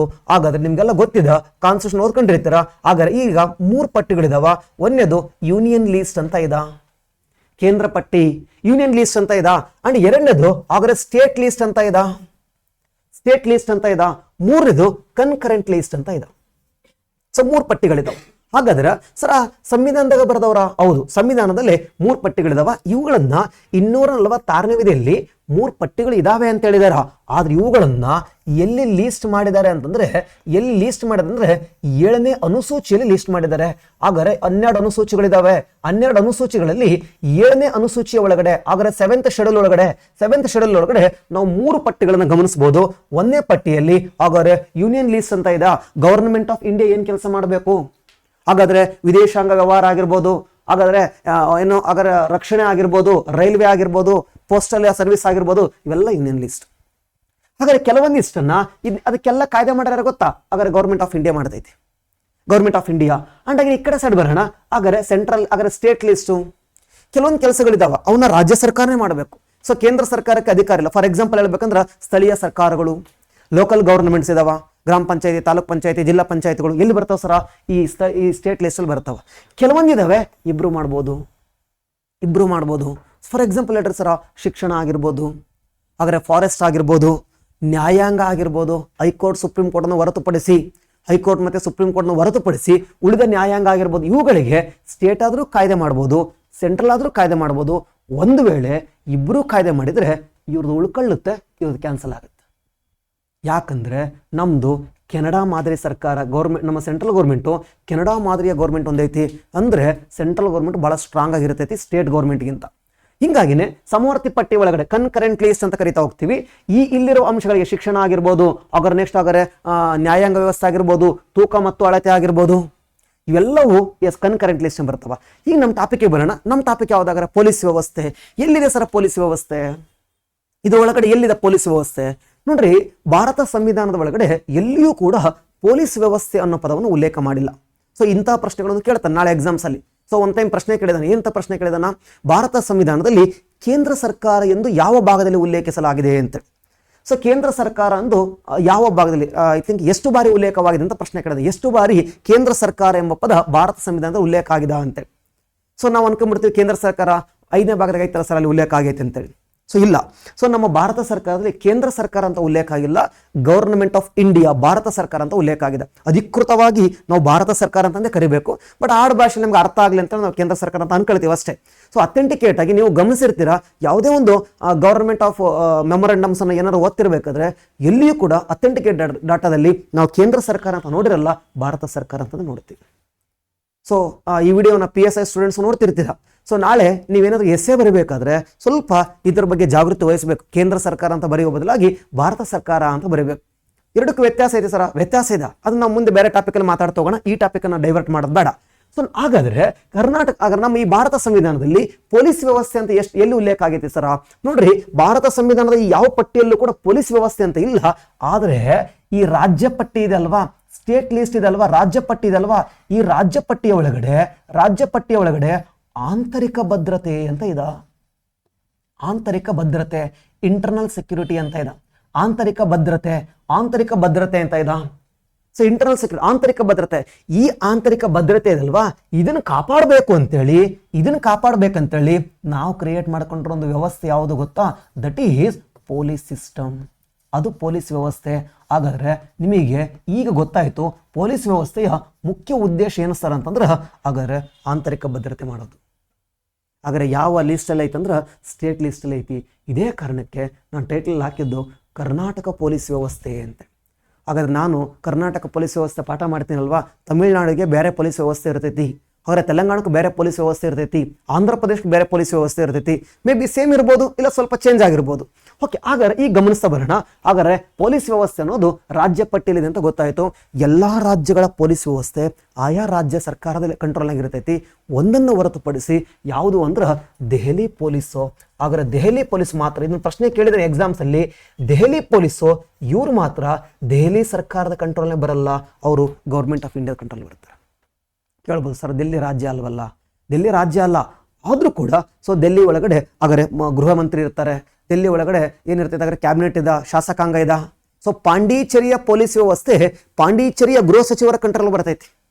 ನೋಡ್ರಿ, ಪಾಂಡಿಚೇರಿ ಪೊಲೀಸ್ ವ್ಯವಸ್ಥೆ ಪಾಂಡಿಚೇರಿ ಗೃಹ ಸಚಿವಾಲಯದ ಕಂಟ್ರೋಲ್ ಬರ್ತೈತಿ. ಅಂದ್ರೆ ಜಮ್ಮು ಕಾಶ್ಮೀರದ ಪೊಲೀಸ್ ವ್ಯವಸ್ಥೆ ಜಮ್ಮು ಕಾಶ್ಮೀರದ ಗೃಹ ಸಚಿವಾಲಯದ ಕಂಟ್ರೋಲ್ ಬರ್ತೈತಿ. ಆದರೆ ಡೆಲ್ಲಿ ಪೊಲೀಸ್ ವ್ಯವಸ್ಥೆ ದೆಹಲಿ ಗೃಹ ಸಚಿವಾಲಯದ ಅಡಿಯಲ್ಲಿ ಬರಲ್ಲ. ಡೆಲ್ಲಿ ಪೊಲೀಸ್ ವ್ಯವಸ್ಥೆ ಸೆಂಟ್ರಲ್ ಮಿನಿಸ್ಟರ್ಸ್ ಹಾಗಾದ್ರೆ ಭಾರತ ಸರ್ಕಾರದ ಕಂಟ್ರೋಲ್ ಬರ್ತಾ ಹೋಗುತ್ತೆ. ಆದರೆ ಡೆಲ್ಲಿ ಪೊಲೀಸ್ ಕಂಟ್ರೋಲ್ ಮಾಡೋದು ಯಾರು ಸರ? ಹಾಗಾದ್ರೆ ಡೆಲ್ಲಿ ಗೌರ್ಮೆಂಟ್ ಅಲ್ಲ, ಗೌರ್ಮೆಂಟ್ ಆಫ್ ಇಂಡಿಯಾ. ಅರೆ ಕರ್ನಾಟಕ ಕಂಟ್ರೋಲ್ ಮಾಡೋದು, ಹಾಗಾದ್ರೆ ಕರ್ನಾಟಕ ಪೊಲೀಸ್ ಕಂಟ್ರೋಲ್ ಮಾಡೋದು ಯಾರಾಗ? ನಮ್ಮ ಗೃಹ ಸಚಿವಾಲಯ, ನಮ್ಮ ಖರ್ಗೆ ಸಾಹೇಬ್ರವ್ರೆ. ಹಾಗಾದ್ರೆ ಅವ್ರು ಏನು ಮಾಡ್ತಾರ? ಪ್ರಸ್ತುತ ಗೃಹ ಸಚಿವರು ಅವ್ರು ಏನು ಮಾಡ್ತಾರಪ್ಪ ಅಂದ್ರೆ ಪೊಲೀಸನ್ನು ಕಂಟ್ರೋಲ್ ಮಾಡ್ತಾರೆ. ಪ್ರತಿಯೊಂದು ರಾಜ್ಯದಲ್ಲೂ ಕೂಡ ಆ ರಾಜ್ಯದ ಗೃಹ ಸಚಿವಾಲಯದ ಅಡಿಯಲ್ಲಿ ಪೊಲೀಸ್ ವ್ಯವಸ್ಥೆ ಬರ್ತೈತಿ. ಆದರೆ ಡೆಲ್ಲಿ ಮಾತ್ರ ಆ ಡೆಲ್ಲಿ ಗೃಹ ಸಚಿವಾಲಯದ ಅಡಿಯಲ್ಲಿ ಬರಲ್ಲ. ಹಾಗಾದ್ರೆ ಗೌರ್ಮೆಂಟ್ ಆಫ್ ಇಂಡಿಯಾದ ಸಚಿವಾಲಯದ ಅಡಿಯಲ್ಲಿ ಬರ್ತೈತಿ. ನಾವಾಗ ಏನೇನು ತಿಳ್ಕೊಂಡಿವಿ ಅಂದ್ರೆ, ಒಂದು ಪೊಲೀಸ್ ಹೆಂಗೆ ಹುಡ್ತು ಅಂತ ತಿಳ್ಕೊಂಡ್ವಿ, ಇಂಡಿಯಾಕ್ಕೆ ಹೆಂಗೆ ಪರಿಚಯ ಆಯಿತು ಅಂತ ಗೊತ್ತಾಯಿತು, ಕರ್ನಾಟಕದಲ್ಲಿ ಕಂದಾಚಾರ ಹೆಂಗೆ ಬಂತು ಅಂತ ಗೊತ್ತಾಯಿತು. ಆನಂತರ ಸಂವಿಧಾನದಾಗ ಹೆಂಗೈತಿ ಪೊಲೀಸ್ ವ್ಯವಸ್ಥೆ ಅನ್ನೋ ಕಾನ್ಸೆಪ್ಟ್ ಗೊತ್ತಾಯಿತು. ಸ್ವಲ್ಪ ಮುಂದಕ್ಕೆ ಬರೋಣ, ಹಂಗಾದ್ರೆ ಸ್ವಲ್ಪ ಮುಂದಕ್ಕೆ ಬರ್ತಾ ಹೋಗೋಣ. ಸೊ ಈಗ ಹಾಗಾದ್ರೆ ಪ್ರತಿಯೊಂದು ರಾಜ್ಯಕ್ಕೂ ಕೂಡ ಪೊಲೀಸ್ ವ್ಯವಸ್ಥೆ ಮಾಡ್ಕೊಳ್ಳೋ ಅಧಿಕಾರ ಸಪ್ರೇಟ್ ಐತಲ್ವಾ. ಹಿಂಗಾಗಿ ನಾವೇನ್ ಮಾಡ್ತಾ ಹೋದ್ವಿ ಅಂದ್ರೆ, ನಮ್ಮ ರಾಜ್ಯದಲ್ಲಿ ಹೆಂಗ್ ಪೊಲೀಸ್ ವ್ಯವಸ್ಥೆ ಇರಬೇಕು, ಪೊಲೀಸ್ ವ್ಯವಸ್ಥೆ ಹೆಂಗಿರ್ಬೇಕು ಅಂತೇಳಿ ನಾವು ಕರ್ನಾಟಕ ರಾಜ್ಯ ಪೊಲೀಸ್ ಕಾಯ್ದೆನ ಜಾರಿ ತಗೊಂಡು ಬಂದಿವಿ. ಕರ್ನಾಟಕ ರಾಜ್ಯ ಪೊಲೀಸ್ ಕಾಯ್ದೆನ ತಗೊಂಡು ಬಂದಿವಿ. ಕರ್ನಾಟಕ ರಾಜ್ಯ ಪೊಲೀಸ್ ಕಾಯ್ದೆ 1963 ಕರ್ನಾಟಕ ಸ್ಟೇಟ್ ಪೊಲೀಸ್ ಆಕ್ಟ್. ಇದ್ರ ಒಳಗಡೆ ಉಲ್ಲೇಖ ಮಾಡ್ಕೊಂಡಿವಿ. ಏನು ಸರ್, ಯಾಕೆ ಉಲ್ಲೇಖ ಮಾಡ್ಕೊಂಡಿದ್ದೀವಿ? ಇಲ್ಲಿ ಹೇಳಿದ್ವಿ ನೋಡಿ, ಇಲ್ಲಿ ರಾಜ್ಯ ಸರ್ಕಾರ ಹಾಗಾದ್ರೆ ಆಂತರಿಕ ಭದ್ರತೆ ಕಾಪಾಡ್ಕೊಳ್ಳೋಕ್ಕೆ ಪೊಲೀಸ್ ವ್ಯವಸ್ಥೆನ ರೆಡಿ ಮಾಡ್ಕೊಂಡೈತಲ್ವಾ, ಎಲ್ಲ ರಾಜ್ಯಗಳು ಮಾಡ್ಕೊಂಡವೆ. ಅದೇ ರೀತಿನೇ ನಾವು ಕೂಡ ಏನು ಮಾಡಿದ್ವಪ್ಪ ಅಂದ್ರೆ ಒಂದು ಪೊಲೀಸ್ ವ್ಯವಸ್ಥೆನ ಮಾಡ್ಕೊಂಡಿದ್ವಿ. ಹೆಂಗಿದೆ ಸ್ವಲ್ಪ ಗಮನಿಸ್ತಾ ಬರುವ. ಹಾಗಾದ್ರೆ ನಮ್ಮ ಕರ್ನಾಟಕ ರಾಜ್ಯ ಪೊಲೀಸ್ ಕಾಯ್ದೆ ಹೆಂಗಿದೆ ಅಂತೇಳಿ ಸ್ವಲ್ಪ ಗಮನಿಸ್ತಾ ಬರುವ. ಸೊ ಈ ಕರ್ನಾಟಕ ರಾಜ್ಯ ಪೊಲೀಸ್ ಕಾಯ್ದೆ 1963 ಇದೆ ಅಲ್ವಾ. ಕಾಯ್ದೆ ಮಾಡ್ಕೊಂಡಿರೋದು 63ರಲ್ಲಿ. ಆದ್ರೆ ಆ ಕಾಯ್ದೆ ಜಾರಿಯಾಗಿದ್ದು 1965 ಏಪ್ರಿಲ್ 2ನೇ ತಾರೀಕು ಜಾರಿ ಆಯಿತು. ಏಪ್ರಿಲ್ 2ನೇ ತಾರೀಕು ಹಾಗಾದ್ರೆ ಈ ಪೊಲೀಸ್ ಕಾಯ್ದೆ ಜಾರಿ ಆಯಿತು. ಹಾಗಾದ್ರೆ ಜಾರಿಯಾಗಿದ್ದು ಹಾಗಾದ್ರೆ 65 ಕಂಡ್ರೆ ಕನ್ಫ್ಯೂಸ್ ಮಾಡ್ಕೊಳಕ್ ಹೋಗ್ಬೇಡಿ. ಕಾಯ್ದೆ ಮಾಡಿದ್ದು ಯಾವಾಗ ಅಂದ್ರೆ 63, ಅದು ಜಾರಿಯಾಗಿದ್ದು 65. ಏಪ್ರಿಲ್ 2ನೇ ತಾರೀಕು ಜಾರಿ ಆಯಿತು. ಒಂದು ವಿಶೇಷವಾದ ದಿನ ಏಪ್ರಿಲ್ 2ನೇ ತಾರೀಕು ಜಾರಿ ಆಯ್ತಲ್ವಾ. ಇದು ಕರ್ನಾಟಕ ರಾಜ್ಯದ ಪೊಲೀಸ್ ವ್ಯವಸ್ಥೆ ಜಾರಿ ಆಯ್ತಲ್ವಾ. ಹಿಂಗಾಗಿನೇ ಈ ದಿನವನ್ನು ನಾವು ಕರ್ನಾಟಕ ರಾಜ್ಯ ಪೊಲೀಸ್ ಧ್ವಜ ದಿನ ಅಂತ ಆಚರಣೆ ಮಾಡ್ತಾ ಹೋಗ್ತೀವಿ.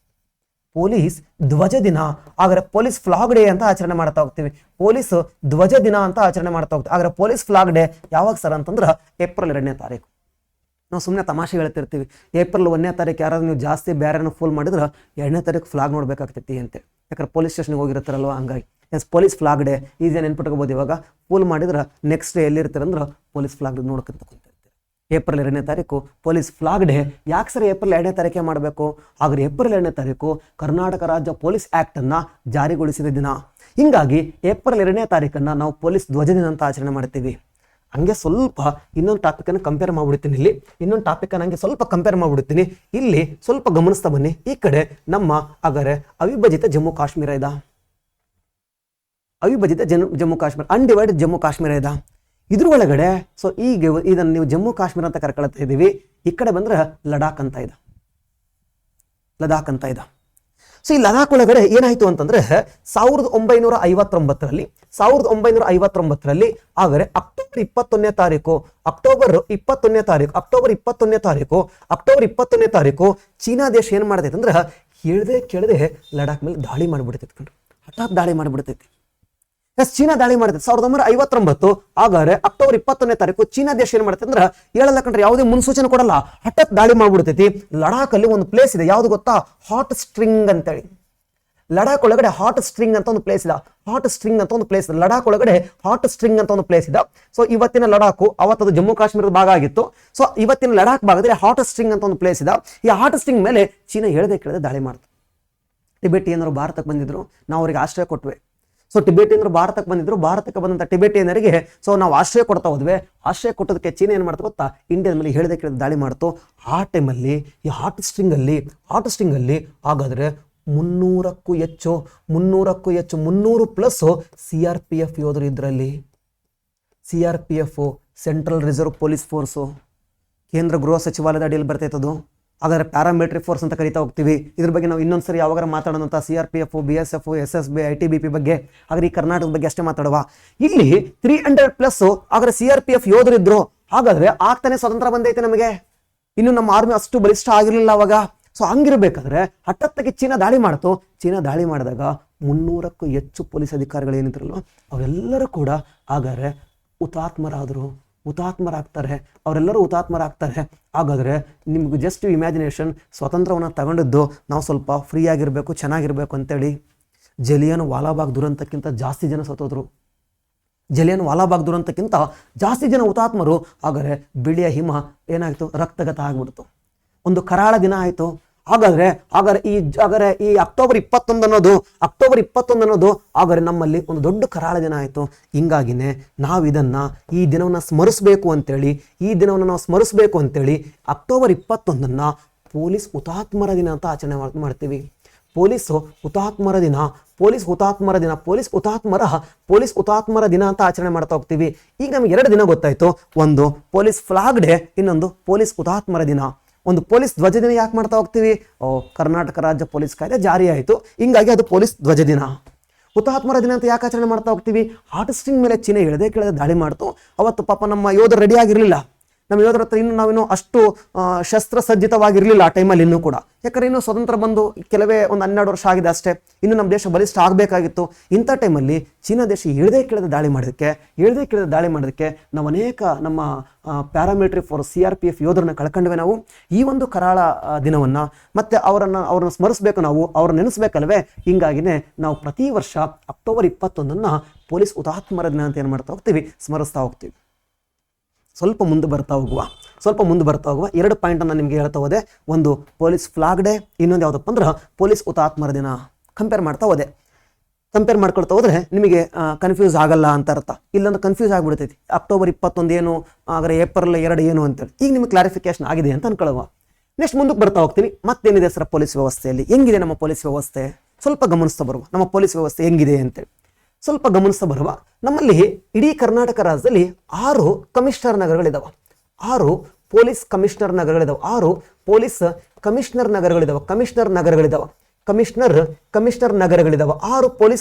ನಗರಗಳಿದಾವೆ. 6 ಪೊಲೀಸ್ ಕಮಿಷನರ್ ನಗರಗಳಿದಾವ. ನೆನಪಿಟ್ಕೊಳ್ಳೋದು ಬಹಳ ಸುಲಭ. ಇದನ್ನ ಹೆಂಗಂದ್ರೆ ನೀವು ಆಲ್ರೆಡಿ 4 ಕಂದಾಯ ವಿಭಾಗಗಳು ಅಂತ ಓದಿರ್ತೀರಾ ಕರ್ನಾಟಕದಲ್ಲಿ. ಕರ್ನಾಟಕದಲ್ಲಿ 4 ಕಂದಾಯ ವಿಭಾಗ ಅಂತ ಓದಿರ್ತೀರ. 4 ಕಂದಾಯ ವಿಭಾಗ ಓದಿರ್ತೀರ. ಹೆಂಗೆ? ಈ ಕಡೆ ಭಾಗದಲ್ಲಿ ಕಲಬುರಗಿ ಇದೆ, ಈ ಕಡೆ ಭಾಗದಲ್ಲಿ ಬೆಳಗಾವಿ ಕಂದಾಯ ವಿಭಾಗ, ಈ ಕಡೆ ಭಾಗದಲ್ಲಿ ಮೈಸೂರು ಕಂದಾಯ ವಿಭಾಗ, ಈ ಕಡೆ ಭಾಗದಲ್ಲಿ ಬೆಂಗಳೂರು ಕಂದಾಯ ವಿಭಾಗ. ಹಾಗಾದ್ರೆ 6 ಪೊಲೀಸ್ ಕಮಿಷನರ್ ನಗರದಲ್ಲಿ ನೀವು ಆಲ್ರೆಡಿ 4 ಈಸಿಯಾಗಿ ನೆನ್ಪಿಟ್ಕೊಂಡಿದ್ದೀರ. ಇವು 4 ಪೊಲೀಸ್ ಕಮಿಷನರ್ ನಗರಗಳು. ಇನ್ನು ಬೇಕಾಗಿರೋದು ನಿಮಗೆ 2 ಬೇಕಾಗಿರೋದು, ಒಂದು ಮ್ಯಾಂಗ್ಳೂರು, ಇನ್ನೊಂದು ಹುಬ್ಳಿ ಧಾರವಾಡ. ಎಸ್, ಒಂದು ಮಂಗಳೂರು ಇದ, ಹಾಗಾದ್ರೆ ಇನ್ನೊಂದು ಹುಬ್ಳಿ ಧಾರವಾಡ ಇದ. ಫಸ್ಟ್ ನೀವು ಕೇಳ್ಬೋದು, ಸರ್ ಏನು ಸರ್ ಕಮಿಷನರ್ ನಗರ ಅಂತಂದ್ರ ಏನು? ಕಮಿಷನರ್ ನಗರ ಅಂತ ಫಸ್ಟ್ ಅದನ್ನ ಅರ್ಥ ಮಾಡ್ಕೊಳ್ಳುವ, ಹಾಗಾದ್ರೆ ಆಮೇಲೆ ನಗರಗಳು ಯಾವ ಅಂತ ನೋಡ್ಕೊಳ್ಳೋಣ ಅಂತ. ಹಾಗಾದ್ರೆ ಸ್ವಲ್ಪ ಗಮನಿಸ್ತಾ ಬರುವ. ಫಸ್ಟ್ ಕಮಿಷನರ್ ನಗರ ಅಂದ್ರೆ ಏನು ಅಂತ ಗಮನಿಸ್ತಾ ಬರುವ. ಈ ಕಡೆ ಸರ್ ಸ್ವಲ್ಪ ಗಮನಿಸ್ತಾ ಬನ್ನಿ. ಒಂದು ಜಿಲ್ಲೆ ಇದೆ ಅಂತ ಅನ್ಕೊಳ್ಳುವ, ಒಂದು ಜಿಲ್ಲೆ ಇದೆ ಅಂತ ಅನ್ಕೊಳ್ಳುವ, ಯಾವುದೋ ಒಂದು ಜಿಲ್ಲೆ ಇದೆ ಅಂತ ಅನ್ಕೊಳ್ಳುವ. ಇಲ್ಲೊಂದು ಜಿಲ್ಲೆ ಇದೆ. ಫಾರ್ ಎಕ್ಸಾಂಪಲ್ ಆಗಿ ಇದನ್ನ ಮೈಸೂರು ಜಿಲ್ಲೆ ಅಂತ ಅನ್ಕೊಳ್ಳುವ. ಇದನ್ನ ನಾನು ಮೈಸೂರು ಜಿಲ್ಲೆ ಅಂತ ಅನ್ಕೊಳ್ತೀನಿ, ಮೈಸೂರು ಜಿಲ್ಲೆ ಅಂತ ಅನ್ಕೊಳ್ತೀನಿ. ಇದನ್ನ ಯಾವುದೋ ದಾವಣಗೆರೆ ಜಿಲ್ಲೆ ಅಂತ ಅನ್ಕೊಳ್ಳುವ. ಹಾಗಾದ್ರೆ ಈ ಮೈಸೂರು ಜಿಲ್ಲೆಗೆ ಒಬ್ಬ ಜಿಲ್ಲಾ ವರಿಷ್ಠಾಧಿಕಾರಿ ಇರ್ತಾರೆ. ಅವ್ರನ್ನ superintendent of police, superintendent of police ಅಲ್ಲ, ಸೂಪರ್ ಇಂಟೆಂಡೆಂಟ್ ಆಫ್ ಪೊಲೀಸ್ ಅಂತ ಕರಿತಾ ಹೋಗ್ತೀವಿ. ಹಾಗಾದ್ರೆ ಮೈಸೂರಲ್ಲಿ ಒಬ್ಬ SP ಅವರೇ, ದಾವಣಗೆರೆಯಲ್ಲಿ ಒಬ್ಬ SP ಅವರೇ, ದಾವಣಗೆರೆಯಲ್ಲಿ ಒಬ್ಬ SP ಅವರೇ. ಹಾಗಾದ್ರೆ ಈ ಮೈಸೂರು ದಾವಣಗೆರೆ ಆಯ್ತು ಸರ. ಆ ಜಿಲ್ಲೆಯ ಪೊಲೀಸ್ ವರಿಷ್ಠಾಧಿಕಾರಿ ದಾವಣಗೆರೆ SP, ಈ ಜಿಲ್ಲೆಯ ಪೊಲೀಸ್ ವರಿಷ್ಠಾಧಿಕಾರಿ ಮೈಸೂರು SP. ಆದರೆ ದಾವಣಗೆರೆಗೂ ಮತ್ತು ಮೈಸೂರಿಗೂ ಒಂದೇ ರೀತಿ ಸೆಕ್ಯೂರಿಟಿ ಬೇಕಾಗಿರಲ್ಲ. ಮೈಸೂರಿಗೆ ಎಕ್ಸ್ಟ್ರಾ ಸೆಕ್ಯೂರಿಟಿ ಬೇಕು. ಯಾಕೆ ಸರ? ಫಾರಿನ್ ಟೂರಿಸ್ಟ್ ಬರ್ತಾರೆ, ವಿದೇಶಿ ಪ್ರವಾಸಿಗರು ಬರ್ತಾರೆ. ಮೈಸೂರು ಇಂಟರ್ನ್ಯಾಷನಲ್ ಐಡೆಂಟಿಟಿ ಪಡೆದಿರೋ ನಗರ. ಹಂಗಂತೇಳಿ ದಾವಣಗೆರೆ ಇಲ್ಲ ಅಂತ ಹೇಳಕತ್ತಿಲ್ಲ. ದಾವಣಗೆರೆ ತನ್ನದೇ ಬೇರೆ ವಿಷಯದಲ್ಲಿ ಐಡೆಂಟಿಟಿ ಆಗಿರ್ಬೋದು, ಹಾಗಾದ್ರೆ ಹತ್ತಿ ಬಟ್ಟೆಲಿ ಫೇಮಸ್ ಆಗಿರ್ಬೋದು. ಆದ್ರೆ ಇಲ್ಲಿ ಬಹಳ ಏನಾಗಿದೆಪ್ಪ ಅಂತಂದ್ರೆ, ಹಾಗಾದ್ರೆ ಪ್ರವಾಸಿಗರು ಬರ್ತಾ ಹೋಗ್ತಾರೆ.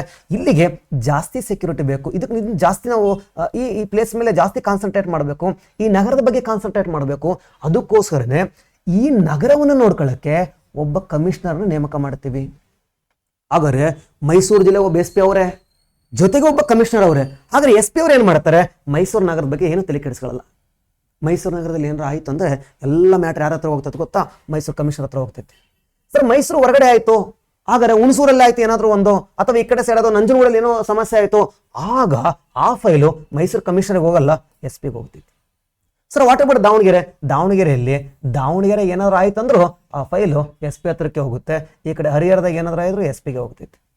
ಸೊ ಕಮಿಷನರ್ ನಗರಕ್ಕೂ ನಾನ್ ಕಮಿಷನರ್ ನಗರಕ್ಕೂ ವ್ಯತ್ಯಾಸ ಏನಂತ ಗೊತ್ತಾಗಿದೆ ಅನ್ಸುತ್ತಾ? ಇಲ್ಲಿ ಸರ್ SP ದೊಡ್ಡವರು, ಕಮಿಷನರ್ ದೊಡ್ಡವರು ಅಂದ್ರೆ ಕಮಿಷನರೇ ದೊಡ್ಡರಾಗಿರುತ್ತೆ. ಹೆಂಗಂತ ನಾನು ನಿಮಗೆ ಮುಂದೆ ಚಾರ್ಟ್ ಬಂದಾಗ ಹೇಳ್ತಾ ಹೋಗ್ತೀನಿ ಅಂತ. ಎಸ್, ಹಾಗಾದ್ರೆ ಕಮಿಷನರ್, ಇಂಥ ಕಮಿಷನರ್ ನಗರಗಳು, ಹಾಗಾದ್ರೆ ಈ ಕಮಿಷನರ್ ನಗರ ಈ ಪದವನ್ನು ಗಮನಿಸಬೇಕು. ಇವರು ಅಧಿಕಾರ ನಗರಕ್ಕೆ ಮಾತ್ರ ಸೀಮಿತ. ಹಾಗಾದ್ರೆ ನಗರದ ಹೊರಗಡೆ ಹೋಗ್ಬಿಟ್ರೆ ಅಲ್ಲಿ ಆಲ್ರೆಡಿ ಯಾರು ಬರ್ತಾರೆ? SP ಬಂದ್ಬಿಡ್ತಾರೆ. ನಗರದ ಒಳಗಡೆ ಏನಾದ್ರು ಆಯ್ತು, ಕ್ರೈಮ್ ಆಯ್ತು ಸರ್, ಹಾಗಾದ್ರೆ ನಗರದ ಒಳಗಡೆ ಕ್ರೈಮ್ ಆಯ್ತು ಅಂದ್ರೆ ಯಾರು ಗೊತ್ತಾ? ಕಮಿಷನರ್. ನಗರ ಸರ ಮತ್ತೆ ತುಮಕೂರಲ್ಲಿ ಏನಾದ್ರು ಆಯ್ತು ಅಂದ್ರೆ ಸರ, ಅವಾಗ ಕಮಿಷನರ್ ಇಲ್ಲ, ಅವಾಗ ಯಾರು ಬರ್ತಾರೆ? SP ನೇ ಬರಬೇಕು. ತುಮಕೂರು ಊರು ಹೊರಗಡೆ ಆದರೂ SP, ತುಮಕೂರು ಊರು ಒಳಗಡೆ ಆದರೂ SP ಬರ್ತಾರೆ. ಇಲ್ಲಿ ಹಂಗಲ್ಲ, ಮೈಸೂರಲ್ಲಿ ಹಂಗಲ್ಲ, ಧಾರವಾಡದಾಗ ಹಂಗಲ್ಲ. ಧಾರವಾಡ ಸಿಟಿಗೆ ಏನಾರು ಆಯ್ತು ಸರ, ಧಾರವಾಡ ಕಮಿಷನರ್ ಬರ್ತಾರೆ, ಧಾರವಾಡ SP ಬರಲ್ಲ. ಧಾರವಾಡ ಸಿಟಿ ಔಟ್ ಸೈಡ್ ಆಯ್ತು ಸರ, ಅಲ್ಲಿ ಯಾರು ಬರ್ತಾರೆ? ಹಾಗಾದ್ರೆ SP ಬರ್ತಾರೆ. ಸ್ವಲ್ಪ ಗಮನಿಸ್ತಾರ. ಈಗ ಇಂಥ ನಗರಗಳು ಎಷ್ಟಿದಾವೆ ಸರ ನಮ್ಮ ಕರ್ನಾಟಕದಲ್ಲಿ ಅಂದ್ರೆ 6 ನಗರ ಇದಾವ. 6 ನಗರ ಇದಾವ. ಯಾವಿದಾವ? ಒಂದು ಕಲಬುರ್ಗಿ ಇದೆ, ಒಂದು ಕಲಬುರ್ಗಿ ನಗರ ಇದೆ, ಕಲಬುರ್ಗಿ ಸಿಟಿ ಇದೆ. ಅಂಡ್ ಅಗೇನ್ ಬೆಳಗಾವಿ ಇದೆ, ಕಲಬುರ್ಗಿ ಇದೆ, ಬೆಳಗಾವಿ ಇದೆ, ಹುಬ್ಳಿ ಧಾರವಾಡ ಇದೆ. ದೆನ್ ನಮ್ಮ ಮೈಸೂರು ಇದೆ. ಎಸ್, ಮೈಸೂರು ಇದೆ. ದೆನ್ ಅಗೇನ್ ಮಂಗಳೂರು ಇದೆ. ಎಸ್, ಹಾಗಾದ್ರೆ ಕಲಬುರ್ಗಿ ಇದೆ, ಬೆಳಗಾವಿ ಇದೆ, ಹುಬ್ಳಿ ಧಾರವಾಡ ಇದೆ, ಮೈಸೂರು ಇದೆ, ಮಂಗಳೂರು ಇದೆ. ಇನ್ನೊಂದು ದೊಡ್ಡ ಕಮಿಷನರ್ ನಗರ ಯಾವುದು ಸರ್ ಅಂದ್ರೆ ನಮ್ಮ ಬೆಂಗಳೂರು ಇದೆ. So 6 commissioner ನಗರಗಳಿದಾವ. ಕನ್ಫ್ಯೂಸ್ ಮಾಡ್ಕೊಳಕ್ ಹೋಗ್ಬೇಡ್ರಿ. ಪೊಲೀಸ್ ವಲಯಗಳು ಎಷ್ಟಿದಾವ ಅಂದ್ರೆ 7 ಇದಾವ. ಕರ್ನಾಟಕದಲ್ಲಿ ಪೊಲೀಸ್ ಝೋನ್ಸ್ ಎಷ್ಟಿದಾವ ಅಂದ್ರೆ 7 ಇದಾವ. ಮುಂದೆ ಮಾತಾಡ್ತೀನಿ ಝೋನ್ಸ್ ಬಗ್ಗೆ. ವಲಯಗಳು 7 ಇದಾವ. ಹಾಗಾದ್ರೆ ಕಮಿಷನರ್ ನಗರಗಳು ಎಷ್ಟಿದಾವ ಅಂದ್ರೆ 6 ನಗರಗಳಿದಾವ. ಈಗ ಸ್ವಲ್ಪ ಗೊತ್ತಿರಲಿ, ಬೇಕಾಗತ್ತ ನಿಮಗೆ. ಕೇಳ್ತಾ ನಾಳೆ ಈ ಕೆಳಗಿನವುಗಳಲ್ಲಿ ಯಾವುದು? ಹಾಗಾದ್ರೆ ಹಳೆಯ ಪೊಲೀಸ್ ಕಮಿಷನರ್ ನಗರ ಬೆಂಗಳೂರು. ಇತ್ತೀಚೆಗೆ ಆಗಿರೋದು ಯಾವುದು? ಕಲಬುರ್ಗಿ. ಹಾಗಾದ್ರೆ ಬೆಂಗಳೂರನ್ನ 1963ರಲ್ಲೇ ಕಮಿಷನರ್ ನಗರ ಅಂತ ಘೋಷಣೆ ಮಾಡಿದ್ರು. ಎಸ್, ಚಾಂಡಿಯನ್ ಅವ್ರು ಬರ್ತಾರೆ ಮೊದಲ ಕಮಿಷನರ್ ಆಗಿ. ಎಸ್, ಹಾಗಾದ್ರೆ ಬೆಂಗಳೂರನ್ನ ಮೊಟ್ಟ ಮೊದಲ ಬಾರಿಗೆ ಕಮಿಷನರ್ ನಗರವನ್ನಾಗಿ ನಮ್ಮ ಕರ್ನಾಟಕದಲ್ಲಿ ಮೊಟ್ಟ ಮೊದಲ ಬಾರಿಗೆ ಕಮಿಷನರ್ ನಗರ ಯಾವುದಂದ್ರೆ ಬೆಂಗಳೂರು. ಹೈದರಾಬಾದು ಇಂಡಿಯಾದಲ್ಲಿ, ಭಾರತ ದೇಶದ ಮೊಟ್ಟ ಮೊದಲ ಕಮಿಷನರ್ ನಗರ ಯಾವುದು ಅಂದ್ರೆ ಹೈದರಾಬಾದು. ಭಾರತ ದೇಶದ ಮೊಟ್ಟ ಮೊದಲ ಕಮಿಷನರ್ ನಗರ ಯಾವುದಂದ್ರೆ ಹೈದರಾಬಾದು. ಹಾಗಾದ್ರೆ ಬೆಂಗಳೂರಿನ ಕರ್ನಾಟಕದ ಮೊದಲ ಕಮಿಷನರ್ ನಗರ ಯಾವುದಪ್ಪ ಅಂದ್ರೆ ಅದು ನಮ್ಮ ಬೆಂಗಳೂರು. 1963ರಲ್ಲಿ ಕಾಯ್ದೆ ಬಂತಲ್ವ, 63ರಲ್ಲಿ ಕಾಯ್ದೆ ರಚನೆ ಮಾಡ್ಕೊಂಡಲ್ವ, ಅದೇ ವರ್ಷನೇ ಕಮಿಷನರ್ ಅಂತ ಮಾಡಿದ್ರೆ. ಎಸ್, ಹಾಗಾದ್ರೆ ಸಿಮಂತ್ ಕುಮಾರ್ ಸರ್ ಅಂತ ಇದ್ದಾರೆ ಇವಾಗ. ಯಾರು ಬೆಂಗಳೂರಿನ ಕಮಿಷನರು ಅವ್ರು ಚೇಂಜ್ ಆಗ್ತಿರ್ತಾರೆ, ನೋಡ್ಕೊಂತಿರ್ಬೇಕಂತ ಸ್ವಲ್ಪ. ಹಾಗಾದ್ರೆ ಈಗ ಸ್ವಲ್ಪ ಬರ್ತಾ ಹೋಗೋಣ. ಹಾಗಾದ್ರೆ 6 ಕಮಿಷನರ್ ನಗರಗಳಿದಾವಲ್ವಾ, ಈಗ ಸ್ವಲ್ಪ ಗಮನಿಸ್ತಾ ಬರೋಣ ಪೊಲೀಸ್ ವ್ಯವಸ್ಥೆ ಬಗ್ಗೆ. ಏನೇನು ತಿಳ್ಕೊಂಡ್ವೆ? ಪೊಲೀಸ್ ವ್ಯವಸ್ಥೆ ಅನ್ನೋದು ಸಂವಿಧಾನದಾಗ ಯಾವ ಭಾಗದಾಗ ಐತೆ ಅಂತ ಗೊತ್ತಾಯ್ತು, ಯಾವ ವಲಯದಲ್ಲಿ ಐತೆ, ಯಾವ ಪಟ್ಟಿಯಲ್ಲಿ ಐತೆ ಅಂತ ಗೊತ್ತಾಯ್ತು. ಆನಂತರ ಬಂದಾಗ ಹಾಗಾದ್ರೆ ಮತ್ತೇನು ಗೊತ್ತಾಯ್ತು? ಪೊಲೀಸ್ ಫ್ಲಾಗ್ ಡೇ ಅಂದ್ರೆ ಅಂತ ಗೊತ್ತಾಯ್ತು, ಪೊಲೀಸ್ ಹುತಾತ್ಮರ ದಿನ ಅಂದ್ರೆ ಏನಂತ ಗೊತ್ತಾಯ್ತು, ಜೊತೆಗೆ ಕಮಿಷನರ್ ನಗರ ಅಂದ್ರೆ ಏನಂತ ಗೊತ್ತಾಯ್ತು, ಕಮಿಷನರ್ ನಗರ ಯಾವ ಇದಾವೆ ಅಂತ ಗೊತ್ತಾಯ್ತು. ಈಗ ಸ್ವಲ್ಪ ಮುಂದಕ್ಕೆ ಬರ್ತಾ ಹೋಗುವ. ಸಿಸ್ಟಮ್ ಹೆಂಗಿದೆ ಸರ? ನಾನು ಹೇಳ್ತದೆ ಇದನ್ನು ಪೊಲೀಸ್ ವ್ಯವಸ್ಥೆ ಅಂತ ಕರಿತಾ ಹೋದ್ವಿ. ಸೊ ಈ ಪೊಲೀಸ್ ವ್ಯವಸ್ಥೆ ಹೆಂಗಿದ ಸ್ವಲ್ಪ ಗಮನಿಸ್ತಾ ಬರುವ. ಸೊ ಪೊಲೀಸ್ ವ್ಯವಸ್ಥೆ ಹೆಂಗಿದ? ಸೊ ಫಸ್ಟ್ ಬಂದ್ಬಿಡ್ತೀನಿ ಪೊಲೀಸ್ ವ್ಯವಸ್ಥೆ ಹೆಂಗಿದೆ ಅಂತಂದಾಗ ಫಸ್ಟ್ ಮಾತಾಡ್ತಾ ಹೋಗುವ. ಫಸ್ಟ್ ಹಾಗಾದ್ರೆ ಪೊಲೀಸ್ ಕಾನ್ಸ್ಟೇಬಲ್ ಹಾಗಾದ್ರೆ ಇವರನ್ನ the roots of police system ಅಂತ ಕರಿಬಹುದು ಬೇಕಾದ್ರೆ.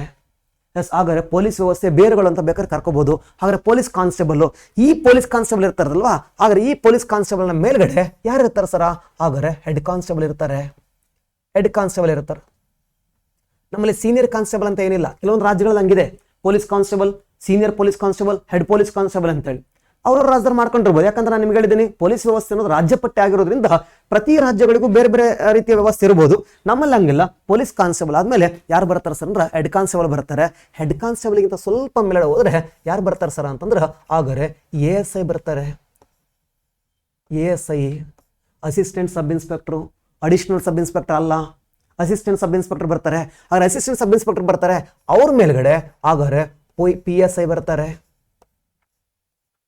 ಹಾಗಾದ್ರೆ PSI ಬರ್ತಾರೆ. ಪೊಲೀಸ್ ಸಬ್ ಇನ್ಸ್ಪೆಕ್ಟರ್ ಬರ್ತಾರೆ. ಪೊಲೀಸ್ ಸಬ್ ಇನ್ಸ್ಪೆಕ್ಟರ್ ಅಲ್ಲ, ಪೊಲೀಸ್ ಸಬ್ ಇನ್ಸ್ಪೆಕ್ಟರ್ ಬರ್ತಾರೆ.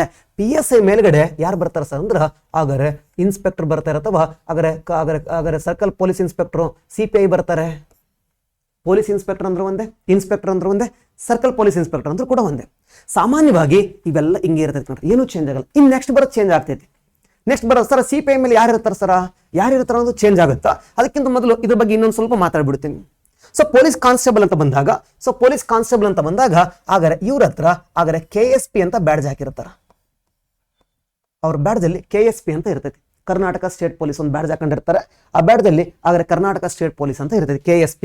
ಹಾಗಾದ್ರೆ ಕರ್ನಾಟಕ ಸ್ಟೇಟ್ ಪೊಲೀಸ್ ಅಂತ ಇರ್ತೈತಿ ಯಾರ ಹತ್ರ? PC ಹತ್ರ. ಹಾಗಾದ್ರೆ ಸ್ವಲ್ಪ ಮುಂದಕ್ಕೆ ಬರೋದಾದ್ರ ಅದೇ ಹೆಡ್ ಕಾನ್ಸ್ಟೇಬಲ್ ಬಂದ್ರೆ ಅವ್ರ ಬ್ಯಾಡ್ಜಲ್ಲೂ ಕೂಡ KSP ಅಂತ ಇರ್ತೈತಿ. ಹಾಗಾದ್ರೆ ಭುಜದ ಮೇಲೆ 3 ವೈಟ್ ಕಲರ್ ಪಟ್ಟಿ ಹಾಕಿರ್ತಾರೆ, ಗಮನಿಸಿರ್ತೀರ ನೀವು.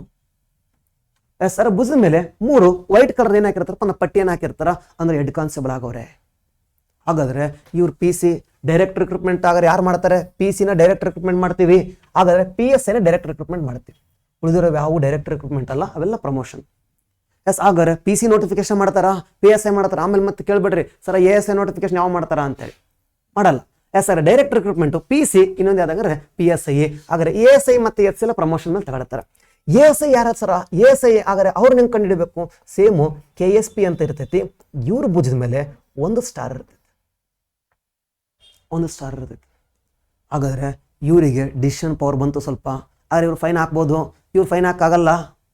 ಹಾಗಾದ್ರೆ ನೀವು ಎಲ್ಲರ ಗಾಡಿ ಹಿಡಿದು ಫೈನ್ ಹಾಕ್ತವ್ರೆ ಅಂತಂದ್ರೆ, ಟ್ರಾಫಿಕ್ ನೀವು ಸಿಗ್ನಲ್ ಉಲ್ಲಂಘನೆ ಮಾಡಿದಾಗ ಅಲ್ಲಿ ಯಾರು ಇರ್ತಾರೆ ಗೊತ್ತಾ? ASI ಇರ್ತಾರೆ. ಸರ್ ಬರೀ PC ಅಷ್ಟೇ ಅವರೇ, ಫೋಟೋ ತಗೊಂಡು ಕಳಿಸ್ತಾರೆ, ಹಾಕ್ರಿ ಸರ್ ಇವರಿಗೆ ಫೈನ್ ಹಾಕ್ರಿ ಅಂತೇಳಿ. ಹಾಗಾದ್ರೆ ಇವರಿಗೆ ಅಥಾರಿಟಿ ಸಿಕ್ತು, ಸ್ವಲ್ಪ ಅಧಿಕಾರ ಸಿಕ್ತು. ಹಾಗಾದ್ರೆ ಪನಿಷ್ ಮಾಡ್ತಾರೆ ನಿನ್ನ.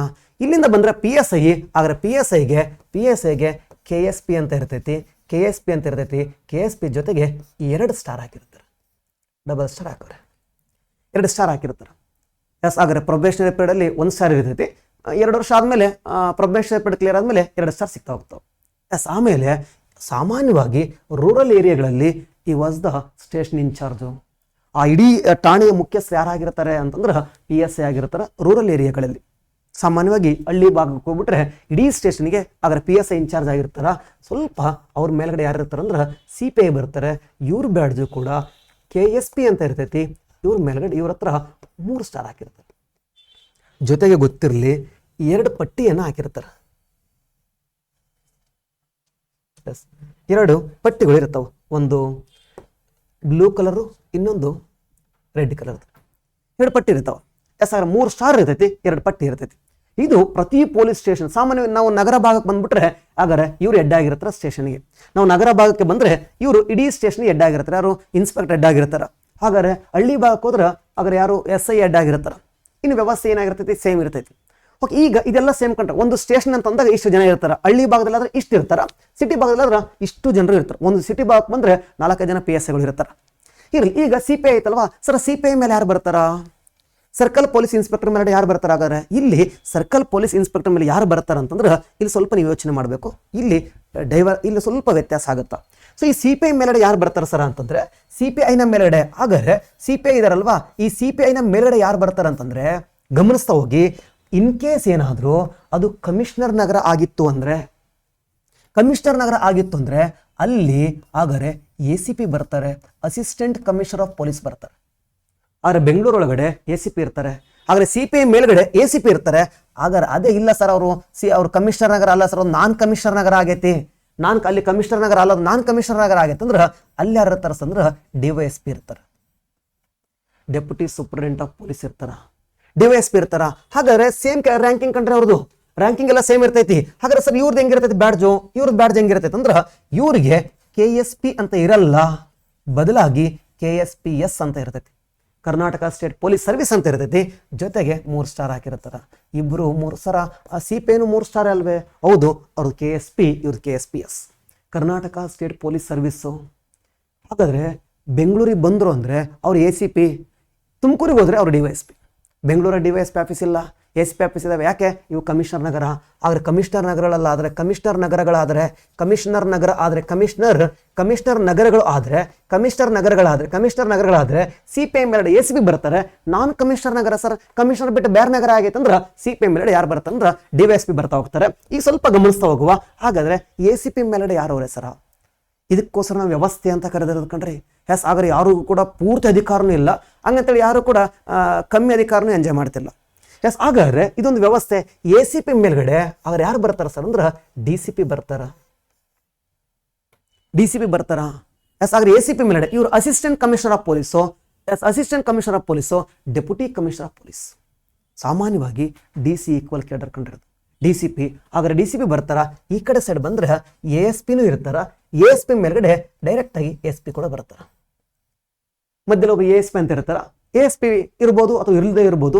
ನೆಕ್ಸ್ಟ್ SP ಬರ್ತಾರ. SP ಅಂದ್ರೆ ಇಲ್ಲಿಂದ ಆಲ್ರೆಡಿ IPS ಆಫೀಸರ್ಸ್ಗಳ ರ್ಯಾಂಕಿಂಗ್ ಸ್ಟಾರ್ಟ್ ಆಗ್ತೈತಿ. IPS ಆಫೀಸರ್ ರ್ಯಾಂಕಿಂಗ್ ಸ್ಟಾರ್ಟ್ ಆಗ್ತೈತಿ. ನೆಕ್ಸ್ಟ್ ನಮ್ಗೇನು ಬ್ಯಾಡ್ಜ್ ಏನು ಬೇಕಾಗಲ್ಲ. ಯಾರ್ಯಾರು ಅಂತೇಳಿ ನಮ್ಮ ಎಕ್ಸಾಮ್ ಪರ್ಪಸ್ ಇಲ್ಲಿ ತನಕ ಬ್ಯಾಡ್ಜ್ ಗೊತ್ತಿರಲಿ. ಸರ್ ACPಗೆ ಅಂತ ಬ್ಯಾಡ್ಜ್ ಹಾಕಿರ್ತಾರ, ಸೇಮ್ ಕಂಡ್ರಿ ಇವರೇ. ಸೊ ತುಮಕೂರಲ್ಲಿರೋ DYSP ಬೆಂಗಳೂರಿಗೆ ಟ್ರಾನ್ಸ್ಫರ್ ಆಗಿ ಬಂದಂದ್ರೆ ಅವ್ರು DYSP ಆಗಿರಲ್ಲ, ACP ಆಗ್ತಾರೆ. ಅದೇ ACP ತುಮಕೂರಿಗೆ ಟ್ರಾನ್ಸ್ಫರ್ ಮಾಡಿದ್ರೆ ಅವ್ರು ಏನಾಗ್ತಾರೆ? DYSP ಆಗ್ತಾರೆ. ಇಬ್ರದ್ದು ಸೇಮ್ ಪೋಸ್ಟ್, ಇವರಿಬ್ರದ್ದು ಸೇಮ್ ಪೋಸ್ಟ್. ಎಸ್, ಹಾಗಾದ್ರೆ ದಾವಣಗೆರೆ ಜಿಲ್ಲೆಯ ವರಿಷ್ಠಾಧಿಕಾರಿಯನ್ನ, ದಾವಣಗೆರೆ ಜಿಲ್ಲೆಯ SP ಬೆಂಗಳೂರು ಟ್ರಾನ್ಸ್ಫರ್ ಮಾಡಿದ್ರೆ ಬೆಂಗಳೂರು ಜಿಲ್ಲೆಯ SP ಆಗಲ್ಲ, ಅವರು ಬೆಂಗಳೂರು DCP ಆಗ್ತಾರೆ. ಬೆಂಗಳೂರಿಗೆ ಏನಾಗ್ತಾರೆ? DCP ಆಗ್ತಾರೆ. ಹಾಗಾದ್ರೆ ಡಿಸ್ಟ್ರಿಕ್ಟ್ ಕಮಿಷನರ್ ಆಫ್ ಪೊಲೀಸ್ ಆಗ್ತಾರೆ ಬೆಂಗಳೂರು ನಗರಕ್ಕೆ ಬಂದ್ರೆ. ಹಾಗಾದ್ರೆ ಸ್ವಲ್ಪ ಮುಂದಕ್ಕೆ ಬರೋಣ. ಹಾಗಾದ್ರೆ DCP ಮೇಲ್ಗಡೆ ಯಾರು ಇರ್ತಾರೆ ಸರ? ಇಲ್ಲಿ DCP ಮೇಲ್ಗಡೆ ಯಾರು ಇರ್ತಾರೆ ಅಂದ್ರೆ CP ಇರ್ತಾರೆ, ಕಮಿಷನರ್ ಆಫ್ ಪೊಲೀಸ್, ಕಮಿಷನರ್ ಇರ್ತಾರೆ. ಎಸ್, ಹಾಗಾದ್ರೆ ಕಮಿಷನ್ ಇವು ಎಲ್ಲಿ? 6 ನಗರದಲ್ಲಿ ಮಾತ್ರ ಹೆಂಗಿರ್ತೈತೆ ಕಣ್ರಿ. ಪೊಲೀಸ್ ಇನ್ಸ್ಪೆಕ್ಟ್ರು, ಸ್ಟೇಷನ್ ಇನ್ಚಾರ್ಜ್ ಇರ್ತಾರೆ ಇವರು. ನಗರ ಭಾಗದಲ್ಲಿ ಸ್ಟೇಷನ್ ಇನ್ಚಾರ್ಜು, ಗ್ರಾಮೀಣ ಭಾಗದಲ್ಲಿ 2-3 ಸ್ಟೇಷನ್ಗೆ ಒಬ್ರು ಇರ್ತಾರೆ. ಹಾಗಾದ್ರೆ CPI ನ ಮೇಲ್ಗಡೆ ಹೋದ್ರೆ ಕಮಿಷನರ್ ನಗರಗಳಲ್ಲಿ ACP ಇರ್ತಾರೆ. ACP assistant commissioner of police, ಅವ್ರ ಮೇಲೆ ಡೆಪ್ಯೂಟಿ ಕಮಿಷನರ್ ಆಫ್ ಪೊಲೀಸು, ಅವ್ರ ಮೇಲೆ ಕಮಿಷನರ್ ಆಫ್ ಪೊಲೀಸ್ ಇರ್ತಾರ. ಹಾಗಾದ್ರೆ ಆ ನಗರಕ್ಕೆ ಇವ್ರು ಹೆಡ್ ಆಗಿರ್ತಾರೆ. ಆ ನಗರಕ್ಕೆ ಇವರು ಪೊಲೀಸ್ ಇಲಾಖೆ ಹೆಡ್ ಆಗಿರ್ತಾರೆ. ಆ ನಗರಕ್ಕೆ ಈ ಕಡೆ ಸೈಡ್ ಬರೋಣ. ಹಾಗಾದ್ರೆ CPI ನಾರ್ಮಲ್ ಬೇರೆ ಕಮಿಷನರ್ ಏತರ ನಗರಕ್ಕೆ ಬರೋದಾದ್ರೆ CPI ನ ಮೇಲ್ಗಡೆ ಡೆಪ್ಯೂಟಿ ಸೂಪರಿಂಟೆಂಡೆಂಟ್ ಆಫ್ ಪೊಲೀಸ್ ಇರ್ತಾರ. ಅವ್ರ ಮೇಲ್ಗಡೆ ಹಾಗಾದ್ರೆ SP ಇರ್ತಾರ, ಪೊಲೀಸ್ ವರಿಷ್ಠಾಧಿಕಾರಿ. ಜಿಲ್ಲೆಯ ಪೊಲೀಸ್ ಮುಖ್ಯಸ್ಥರು ಯಾರಂದ್ರೆ ಪೊಲೀಸ್ ವರಿಷ್ಠಾಧಿಕಾರಿ. ಈ ಹಾಗಾದ್ರೆ SP ಮೇಲ್ಗಡೆ ಯಾರು ಬರ್ತಾರ ಸರ? ಇಲ್ಲಿಂದ ಸ್ವಲ್ಪ ಗಮನಿಸ್ಬೇಕು. ಸಾಮಾನ್ಯವಾಗಿ ನಮಗೆ ಇಲ್ಲಿ ತನಕ ಗೊತ್ತಿರ್ತೈತಿ. ಇಲ್ಲಿಂದ ಸ್ವಲ್ಪ ನಾಳೆ ರ್ಯಾಂಕ್ಗಳನ್ನು ಕೊಟ್ಟು ಕ್ರಮವಾಗಿ ಜೋಡಿಸಿ ಅಂತ ಕೇಳ್ಬೋದು ನಿಮ್ಮ ಪೊಲೀಸ್ ಕಾನ್ಸ್ಟೇಬಲ್ ಎಕ್ಸಾಮ್ಸ್ಗಳಿಗೆ. ಹಾಗಾದ್ರೆ DIGP, IGP, ADGP, ಹಾಗಾದ್ರೆ DGIG ಅಂದ್ರೆ ಯಾರು ಸ್ವಲ್ಪ ಕೇಳ್ಬೋದು. SP ಮೇಲ್ಗಡೆ ಯಾರು ಬರ್ತಾರ ಅಂದ್ರೆ DIGP ಬರ್ತಾರ. DIGP ಬರ್ತಾರೆ. ಏನು ಸರ್ DIGP? DIGP ಅಂದ್ರೆ deputy inspector general of police. DIGP ಬರ್ತಾರ. ಹಾಗಾದ್ರೆ DIGP ಅಂದ್ರೆ DGP ಅಲ್ಲ. DGP ಬೇರೆ, ಅವರು ಡೈರೆಕ್ಟರೇಟು, ಮಹಾನಿರ್ದೇಶಕರು. ಇವರು DIGP deputy inspector general of police ಅಂತ ಬರ್ತಾರೆ. Deputy inspector. ಆದರೆ SP ಪ್ರಮೋಷನ್ ಆದರೆ DIGP. ಹಾಗಾದ್ರೆ ಮಾತಾಡ್ಬೇಕಾದ್ರೆ ಹೇಳ್ತಿರ್ತಾರೆ DIG ಆಫೀಸು ಅಂತ. ಸಾಮಾನ್ಯ ಅದು ಮುಂದೆ ಪೊಲೀಸ್ ಅನ್ನೋದನ್ನ ವರ್ಡ್ ಮಾಡ್ತಾರೆ ಅಷ್ಟೇ ಹೇಳ್ಬೇಕಾದ್ರೆ. ಬರಬೇಕಾದ್ರೆ DIGP ಅಂತ ಹೇಳ್ತಾರೆ, ಹೇಳ್ಬೇಕಾದ್ರೆ DIG ಅಂತ ಹೇಳ್ತಾರೆ. DIG ಅಂತಂದ್ರೆ deputy inspector general of police ಅಂತೆ, deputy inspector general of police. ಈಗ ನಿಮಗೆ ನೆಕ್ಸ್ಟ್ ಇವ್ರ ಮೇಲೆ ಯಾರು ಬರ್ತಾರೆ ಅಂತ ಹೇಳೋ ಅವಶ್ಯಕತೆ ಇಲ್ಲ, ಸ್ವಲ್ಪ ಯೋಚನೆ ಮಾಡಿದ್ರೆ ಗೊತ್ತಾಗ್ಬಿಡ್ತೈತಿ. ಇವರು ಡೆಪ್ಯೂಟಿ IGP ಆದಮೇಲೆ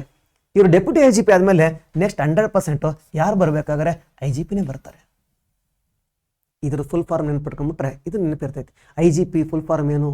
ಹಾಗಾದ್ರೆ inspector general of police. DIGP full form ಏನು? Deputy inspector general of police. ನಾಳೆ ಎಕ್ಸಾಮ್ಸಲ್ಲಿ ಫುಲ್ ಫಾರ್ಮ್ ಕೇಳಿ ಇದನ್ನ ಏನು ಕೊಡ್ಬೋದು ಗೊತ್ತಾ? Director inspector general of police ಕೊಡ್ಬೋದು. ಡೈರೆಕ್ಟರೇಟ್ ಅಲ್ಲ, ಇದು deputy inspector general of police ಅಂತ. Deputy inspector general of police. ಆದ್ರೆ ಅವ್ರ ಮೇಲೆ IGP ಇರ್ತಾರ. ನಾನು ನಿಮಗೆ ಅವಾಗಲೇ ಹೇಳ್ತಾ ಹೋದೆ 7 ಪೊಲೀಸ್ ವಲಯಗಳಿದಾವ ಅಂತ. ಕರ್ನಾಟಕದಲ್ಲಿ 7 ಪೊಲೀಸ್ ವಲಯಗಳಿದಾವ. ಆ ಪೊಲೀಸ್ ವಲಯದ ಮುಖ್ಯಸ್ಥರು ಯಾರಾಗಿರ್ತಾರೆ ಅಂದ್ರೆ IGP ಆಗಿರ್ತಾರೆ. ಒಂದು 3-4 ಜಿಲ್ಲೆಗಳನ್ನ ಸೇರಿ ಒಂದು ವಲಯ ಅಂತ ಮಾಡ್ತಾರ. ಈಶಾನ್ಯ ವಲಯ, ಪೂರ್ವ ವಲಯ, ಬಳ್ಳಾರಿ ವಲಯ, ಕೇಂದ್ರೀಯ ವಲಯ, ಪಶ್ಚಿಮ ವಲಯ ಅಂತ ಮಾಡಿದಾರ. ಆ ವಲಯಗಳಿಗೆ ಯಾರು ಮುಖ್ಯಸ್ಥರಾಗಿರ್ತಾರ ಅಂದ್ರೆ IGP ಮುಖ್ಯಸ್ಥರಾಗಿರ್ತಾರ. ಅವ್ರು SP ಮೇಲೆ DIGP, SP ಮೇಲೆ DIGP ಮೇಲೆ IGP ಆಗಿರ್ತಾರ. ಸೊ ಈ IGP ಮೇಲೆಡೆ ಬಂದ್ರೆ, ಈ IGP ಮೇಲೆಡೆ ಹೋಗೋದಾದ್ರೆ, IGPಗಿಂತ ಸ್ವಲ್ಪ ಉನ್ನತ ಹಂತಕ್ಕೆ ಹೋಗೋದಾದ್ರೆ ADGP ಬರ್ತಾರ. ADGP ಬರ್ತಾರ. ಹಾಗಾದ್ರೆ ADGP ಅಂದ್ರೆ additional directorate general of police. ಎಷ್ಟು ಕನ್ಫ್ಯೂಸ್ ಮಾಡ್ಬೋದು ನಿಮ್ಮನೇಲಿ ಅಂದ್ರೆ, ಒಂದು assistant directorate general of police ಅಂತ ಕೊಡ್ಬೋದು. Assistant director general of police ಅಲ್ಲ, ಅದು ಅಡಿಷನಲ್ ಹೆಚ್ಚುವರಿ ಪೊಲೀಸ್ ಮಹಾನಿರ್ದೇಶಕರು. Additional directorate general of police ಆಗಿರ್ತಾರ. ಹಾಗಾದ್ರೆ ಈ ADGP ಇದಾರಲ್ವಾ, ಇವ್ರ ಮೇಲ್ಗಡೆ ಯಾರಿರ್ತಾರಂದ್ರ ಹಾಗಾದ್ರೆ DGP ಇರ್ತಾರೆ. ಇವರನ್ನೇ ಇನ್ನೊಂದು ರೀತಿ DG ಅಂಡ್ IG ಅಂತ ಬೇಕಾದ್ರೂ ಕರಿಬಹುದು. ಏನ್ ಸರ್ DGP ಅಂತಂದ್ರೆ? DGP ಅಂತಂದ್ರೆ ಇವರು ಅಡಿಷನಲ್ DGP, ಅವರು DGP directorate general of police. ಅವರು ಡೈರೆಕ್ಟರೇಟ್ ಜನರಲ್ ಆಫ್ ಪೊಲೀಸು ಕನ್ನಡದಾಗ ಹೇಳ್ಬೇಕಂದ್ರೆ ಪೊಲೀಸ್ ವರಿಷ್ಠಾಧಿಕಾರಿ. ಈ ಕಡೆ ಸ್ವಲ್ಪ ಸರ್ ಇಲ್ಲಿ ಪೆಂಡಿಂಗ್ ಉಳಿತಲ್ವ ಪೊಲೀಸ್ ಕಮಿಷನರು, ಇವ್ರ ಮೇಲ್ಗಡೆ ಆಗೇನು ಮತ್ತೆ ಇವ್ರು ಬರ್ತಾರೆ. ಈಗ ಸೆಂಟ್ರಲ್ ಗೊತ್ತಾಯ್ತು ನಿಮಗೆ. ಎಲ್ಲರೂ ಬಂದು ಯಾರೇ ಲಾಕ್ ಆದ್ರು ಅಂದ್ರೆ ಹಾಗಾದ್ರೆ DGP ಅಥವಾ DG ಅಂಡ್ IG ಅಂಡರ್ಲಿ ಬಂದರು. ಯಾಕೆ ಸರ ಇವ್ರ ಅಂಡರ್ಲಿ ಬಂದರು? ಇವ್ರ ಅಂಡರ್ಲಿ ಬಂದಂದ್ರೆ ಇವರು ಒಂದು ರಾಜ್ಯದ ಅತ್ಯಂತ ಉನ್ನತ ಪೊಲೀಸ್ ಅಧಿಕಾರಿ, ಒಂದು ರಾಜ್ಯದ ಉನ್ನತ IPS ಅಧಿಕಾರಿ ಯಾರಂದ್ರೆ DGP ಅಥವಾ DG ಅಂಡ್ IG. ಈಗ ನಮ್ಮ ಸಲೀಂ ಸರ್ ಅಂತ ಇದ್ದಾರೆ. ಹಾಗಾದ್ರೆ ಅವರು ನಮ್ಮ ಕರ್ನಾಟಕ ರಾಜ್ಯದ ಅತ್ಯುನ್ನತ ಪೊಲೀಸ್ ಅಧಿಕಾರಿ. ಸೊ ಈ ವಿಡಿಯೋ ನೋಡ್ತಿರ್ಬೇಕಾದ್ರೆ ಅವರು ಚೇಂಜ್ ಆಗಿದ್ರೆ ಸ್ವಲ್ಪ ಚೇಂಜ್ ಮಾಡ್ಕೋಬೇಕು. ಸೊ ಈ ವಿಡಿಯೋ ಮಾಡೋ ಟೈಮಲ್ಲಿ ಈಗ ಸದ್ಯ ಸಲೀಂ ಸರ್ ಅಂತ ಇದ್ದಾರೆ. ಓಕೆ, ಹಾಗಾದ್ರೆ ಸೊ ಈಗ DGP ಇದಲ್ವಾ, ಇವ್ರ ಮೇಲ್ಗಡೆ ಯಾರು ಇರ್ತಾರೆ ಸರ? ಇವರೇ ಲಾಸ್ಟ್ ಫೈನಲ್. ಹಾಗಾದ್ರೆ IPS ಅಧಿಕಾರಿ ಹುದ್ದೆಗಳಲ್ಲಿ ಇವ್ರು ಲಾಸ್ಟ್. ಇವ್ರ ಮೇಲ್ಗಡೆ ಯಾರು ಬರ್ತಾರೆ ಸರ್ ಅಂದ್ರೆ ನಮ್ಮ ಮಾನ್ಯ ಗೃಹ ಸಚಿವರು ಬರ್ತಾ ಹೋಗ್ತಾರೆ. ಗೃಹ ಸಚಿವಾಲಯ ಬರ್ತೈತಿ. ಸರ್ ಗೃಹ ಸಚಿವಾಲಯದ ಮೇಲ್ಗಡೆ ಏನಿದೆ ಸರ? ಕರ್ನಾಟಕ ಸರ್ಕಾರ ಇದೆ ಸರ್. ಕರ್ನಾಟಕ ಸರ್ಕಾರದ ಮೇಲೆ ಏನಿದೆ ಸರ? ನಮ್ದು ಭಾರತದ ಪ್ರಜಾಪ್ರಭುತ್ವಲ್ವೇ, ಪ್ರಜೆಗಳಿದೀವಿ ಅಷ್ಟೇ. ಹಾಗಾದ್ರೆ ಇದು ಪೊಲೀಸ್ ವ್ಯವಸ್ಥೆ. ಯಾಕೆ ಪೊಲೀಸ್ ವ್ಯವಸ್ಥೆ ಅಂತ ಕರಿತಾ ಹೋದ್ವಿ ಅಂದ್ರೆ ಹೆಂಗ್ ಬೇಕಂಗೆ ಕೆಲಸ ಮಾಡಂಗಿಲ್ಲ, ಒಬ್ರ ಮೇಲೆ ಕೊನೆಗೆ ಲಾಸ್ಟ್ ಜನರೇ ಸಿಗ್ತಾರೆ. ಕರ್ನಾಟಕ ಸರ್ಕಾರ. ಆದರೆ ಕರ್ನಾಟಕ ಸರ್ಕಾರ ನೆಕ್ಸ್ಟ್ ಅವ್ರು ಯಾರಿಂದ ಬಂದ್ರು? ಜನರಿಂದ ಬಂದ್ರು ಅಷ್ಟೇ. ಪೊಲೀಸ್ ಕಾನ್ಸ್ಟೇಬಲ್ ಇದಾರ, ಇಲ್ಲಿ ತನಕ ಸೇಮ್ ಇರುತ್ತೆ. ಎಲ್ಲಿ ತನಕ? ಹಾಗಾದ್ರೆ ಸರ್ಕಲ್ ಪೊಲೀಸ್ ಇನ್ಸ್ಪೆಕ್ಟರ್ ತನಕ. ಅದಾದ ಮೇಲೆ ನೀವು ಯಾವ ಊರ ಬಗ್ಗೆ ಮಾತಾಡಕತ್ತೀರಿ ಅನ್ನೋ ಆಧಾರದ ಮೇಲೆ ಡಿಸೈಡ್ ಆಗ್ತೈತಿ. ಒಂದು ವೇಳೆ ನಾನು ಕಮಿಷನರ್ ನಗರದ ಬಗ್ಗೆ ಮಾತಾಡಕತ್ತೀನಿ ಅಂದ್ರೆ CPI ಮೇಲ್ಗಡೆ ACP ಮೇಲ್ಗಡೆ DCP ಮೇಲ್ಗಡೆ CP, commissioner of police, assistant commissioner of police, deputy commissioner of police, commissioner of police ಮೇಲ್ಗಡೆ DGP ಬರ್ತಾರೆ. ಈ ಕಡೆ ಬಂದ್ರ DYSP, SP, DIGP deputy inspector general of police, inspector general of police, additional directorate general of police, additional ಅದು assistant ಅಲ್ಲ, additional directorate general of police, ಅದ್ರ ಮೇಲೆ DGP. ಅವ್ರ ಮೇಲೆ ನಮ್ಮ ಹೋಮ್ ಮಿನಿಸ್ಟರ್ ಬರ್ತಾರೆ. ಈಗ ನಿಮಗೆ ಈ ಮೂವರನ್ನು ಕೊಟ್ಟರೆ ಕ್ರಮವಾಗಿ ಬರ್ರಿ ಅಂದ್ರೆ ಗೊತ್ತಾಗ್ತೈತೆ ಆರ್ಡರ್ ವೈಸು. DIGP ಅಂದ್ರೆ ಯಾರು, IGP ಅಂದ್ರೆ ಯಾರು, ADGP ಅಂದ್ರೆ ಯಾರು. ಈಗ ಸ್ವಲ್ಪ ನಾನು ಏನು ಮಾಡ್ತೀನಿ ಗೊತ್ತಾ, ಸ್ವಲ್ಪ ಹಿಂದಕ್ಕೆ ಬರ್ತೀನಿ. ಇವಾಗ ಮುಂದಕ್ಕೆ ಹೋಗೋದು ಬೇಡ, ಸ್ವಲ್ಪ ಹಿಂದಕ್ಕೆ ಬರ್ತೀನಿ. ಸೊ ನಾನು ಅವಾಗಲೇ ಹೇಳ್ಬೋದಿತ್ತು, ಅವಾಗ ಹೇಳಿದ್ರೆ ನಿಮ್ಗೆ ಅರ್ಥ ಆಗ್ತಿರ್ಲಿಲ್ಲ. ಈಗ ಅರ್ಥ ಆಗ್ತೈತೆ, ಕೇಳಿಸ್ಕೊಳ್ಳಿ. ಕಲಬುರ್ಗಿ ಮತ್ತು ಬೆಳಗಾವಿ ಇದಲ್ವಾ, ಇದಕ್ಕೆ ಕಮಿಷನರ್ ಯಾವ ಹಂತವ್ರಾಗಿರ್ತಾರೆ ಅಂದ್ರೆ DIGP ಅಂತವ್ರಾಗಿರ್ತಾರೆ. DIGP. ಹಾಗಾದ್ರೆ ಕಲಬುರ್ಗಿ ಕಮಿಷನರು ಯಾವ ಕೇಡರ್ಲಿ ಇರ್ತಾರೆ, ಯಾವ ಹಂತದವ್ರು ಆಗಿರ್ತಾರೆ ಅಂದ್ರೆ DIGP ಅಂತಲ್ಲ ಅವ್ರು ಇರ್ತಾರೆ. ಇವರು ಕೂಡ ಅಷ್ಟೇ DIGP ಅಂತಲ್ಲ ಆಗಿರ್ತಾರೆ. ಅಂದ್ರೆ ಇವರಿಬ್ರು ಈಕ್ವಲ್ ಹಂತದಲ್ಲಿ ಅವರೇ. ಈಕ್ವಲ್ ಅಂತ. ಹಾಗಾದ್ರೆ ಹುಬ್ಳಿ, ಧಾರವಾಡ, ಮೈಸೂರು, ಮಂಗಳೂರು ಇದಕ್ಕೆ ಯಾವ ಹಂತದವ್ರು ಆಗಿರ್ತಾರೆ ಅಂದ್ರೆ IGP ಅಂತವ್ರು ಆಗಿರ್ತಾರೆ. IGP ಅಂತವ್ರಾಗಿರ್ತಾರೆ. ಅಂದ್ರೆ ಇಲ್ಲಿ ಗಮನಿಸಬೇಕಾದ ಅಂಶ ಏನು ಗೊತ್ತಾ, ಎಲ್ಲ ಕಮಿಷನರು ಕೂಡ ಈಕ್ವಲ್ ರ್ಯಾಂಕನ್ನು ಹೊಂದಿರಲ್ಲ, ರ್ಯಾಂಕ್ ಚೇಂಜ್ ಆಗಿರ್ತೈತಿ. ಕಲಬುರ್ಗಿ ಕಮಿಷನರ್ಗಿಂತ ಮೈಸೂರಿನ ಕಮಿಷನರ್ ಒಂದು ರ್ಯಾಂಕ್ ಮುಂದೆ ಇರ್ತಾರೆ. ಎಲ್ಲರೂ ಕಮಿಷನರ್ ಅಂತಾನೆ ಕರಿತಾ ಹೋಗ್ತೀವಿ, ಆದರೆ ಅವ್ರು ಯಾವ ಊರಿಗೆ ಕಮಿಷನರ್ ಆಗಾರ ಅನ್ನೋ ಆಧಾರದ ಮೇಲೆ ರ್ಯಾಂಕ್ ಡಿಸೈಡ್ ಆಗ್ತೈತಿ. ನಾವು ಮೈಸೂರು ಕಮಿಷನರ್ನ ಕಲಬುರ್ಗಿ ಟ್ರಾನ್ಸ್ಫರ್ ಮಾಡೋಕ್ಕಾಗಲ್ಲ. ಯಾಕೆ ಗೊತ್ತಾ, ಅವರು DIGP ಕೇಡರ್ ಅನ್ನೋದು. ಸರ್ ಕಲಬುರ್ಗಿಯವ್ರು ಮೈಸೂರು ಕಳಿಸ್ಬೋದು, ಒಂದು ಪ್ರಮೋಷನ್ ಕೊಟ್ಟು ಕಳಿಸ್ಬೇಕು, ಹಂಗೆ ಕಳ್ಸೋಕ್ಕಾಗಲ್ಲ. DIGP ಹಾಗಾದ್ರೆ directorate inspector general of police, ಈ ಮೂಲಕ IGP. ಸರ್ ಮತ್ತೆ ಬೆಂಗಳೂರಿಗೆ ಹೆಂಗೆ ಸರ, ಬೆಂಗಳೂರಿಗೆ ದೊಡ್ಡ ನಗರ ADGP ಕೇಡರ್ ಇರ್ತಾರೆ. ಹಾಗಾದ್ರೆ additional directorate general of police, ಇಲ್ಲಿ ನೋಡ್ರಿ ಇದು deputy inspector general of police, ಇದು additional director general of police. ಹಾಗಾದ್ರೆ ಹೆಚ್ಚುವರಿ ಪೊಲೀಸ್ ಮಹಾನಿರ್ದೇಶಕರು ಇಡೀ ವ್ಯವಸ್ಥೆ ನಿರ್ದೇಶನ ಮಾಡ್ತಾರೆ. ಡೈರೆಕ್ಟರೇಟ್ ಅಂತ ಕೊಟ್ಟಿದ್ದೀವಿ, ಅದಕ್ಕೆ ಇದು ಕರ್ನಾಟಕ ಪೊಲೀಸ್ ವ್ಯವಸ್ಥೆ. ಇದಕ್ಕೆ ನಾವು ವ್ಯವಸ್ಥೆ ಅಂತ ಕರೆದಿವಿ. ನಾನು ಆವಾಗಲೇ ಹೇಳ್ಬೋದಿತ್ತು ಈ ಅಂಶಗಳನ್ನು, ಆದರೆ ಆವಾಗಲೇ ಹೇಳಿದ್ರೆ ನಿಮ್ಗೇನು ಗೊತ್ತಾಗ್ತಿರ್ಲಿಲ್ಲ. ಅದಕ್ಕೆ ನಾನೀಗ ಈ ಪಾಯಿಂಟನ್ನು ಹೇಳ್ತಾ ಇದ್ದೀನಿ. ಈಗ ನಿಮ್ಗೆ ಇಲ್ಲಿ ಗೊತ್ತಾಗಿದೆ ಯಾರ್ಯಾರು IGP ಅಂದರೆ ಯಾರು, DGP ಅಂದರೆ ಯಾರು. ಸ್ವಲ್ಪ ನಿಮಗೆ ಗೊಂದಲ ಇತ್ತು ಅಂದ್ರೆ ಇನ್ನೊಂದ್ಸರಿ ಏನು ಮಾಡಿದಾರೆ, ಈ ವಿಡಿಯೋನ ಫಾಸ್ ಮಾಡ್ಕೊಂಡು ನೋಟ್ಸ್ ಮಾಡ್ಕೊಳ್ತಾ ಹೋಗಿ, ಅವಾಗ ನೆನಪಿರುತ್ತೆ. ಸ್ವಲ್ಪ ಬರೀಬೇಕು, ನೀವು ಸುಮ್ಮನೆ ಕೇಳ್ಕೊಂತ ಹೋದ್ರಾಗಲ್ಲ. You make it, write it. So ಆಳ್ಯಾಗ ಸ್ವಲ್ಪ ನೀವೇನು ಮಾಡಬೇಕು, ಬರೆಯೋಕ್ಕೆ ಟ್ರೈ ಮಾಡಬೇಕು, ಆಳ್ಯಾಗ ವಿಚಾರ ಮಾಡಬೇಕು, ಸ್ವಲ್ಪ ಅವಾಗ ನೆನಪಿರುತ್ತೆ.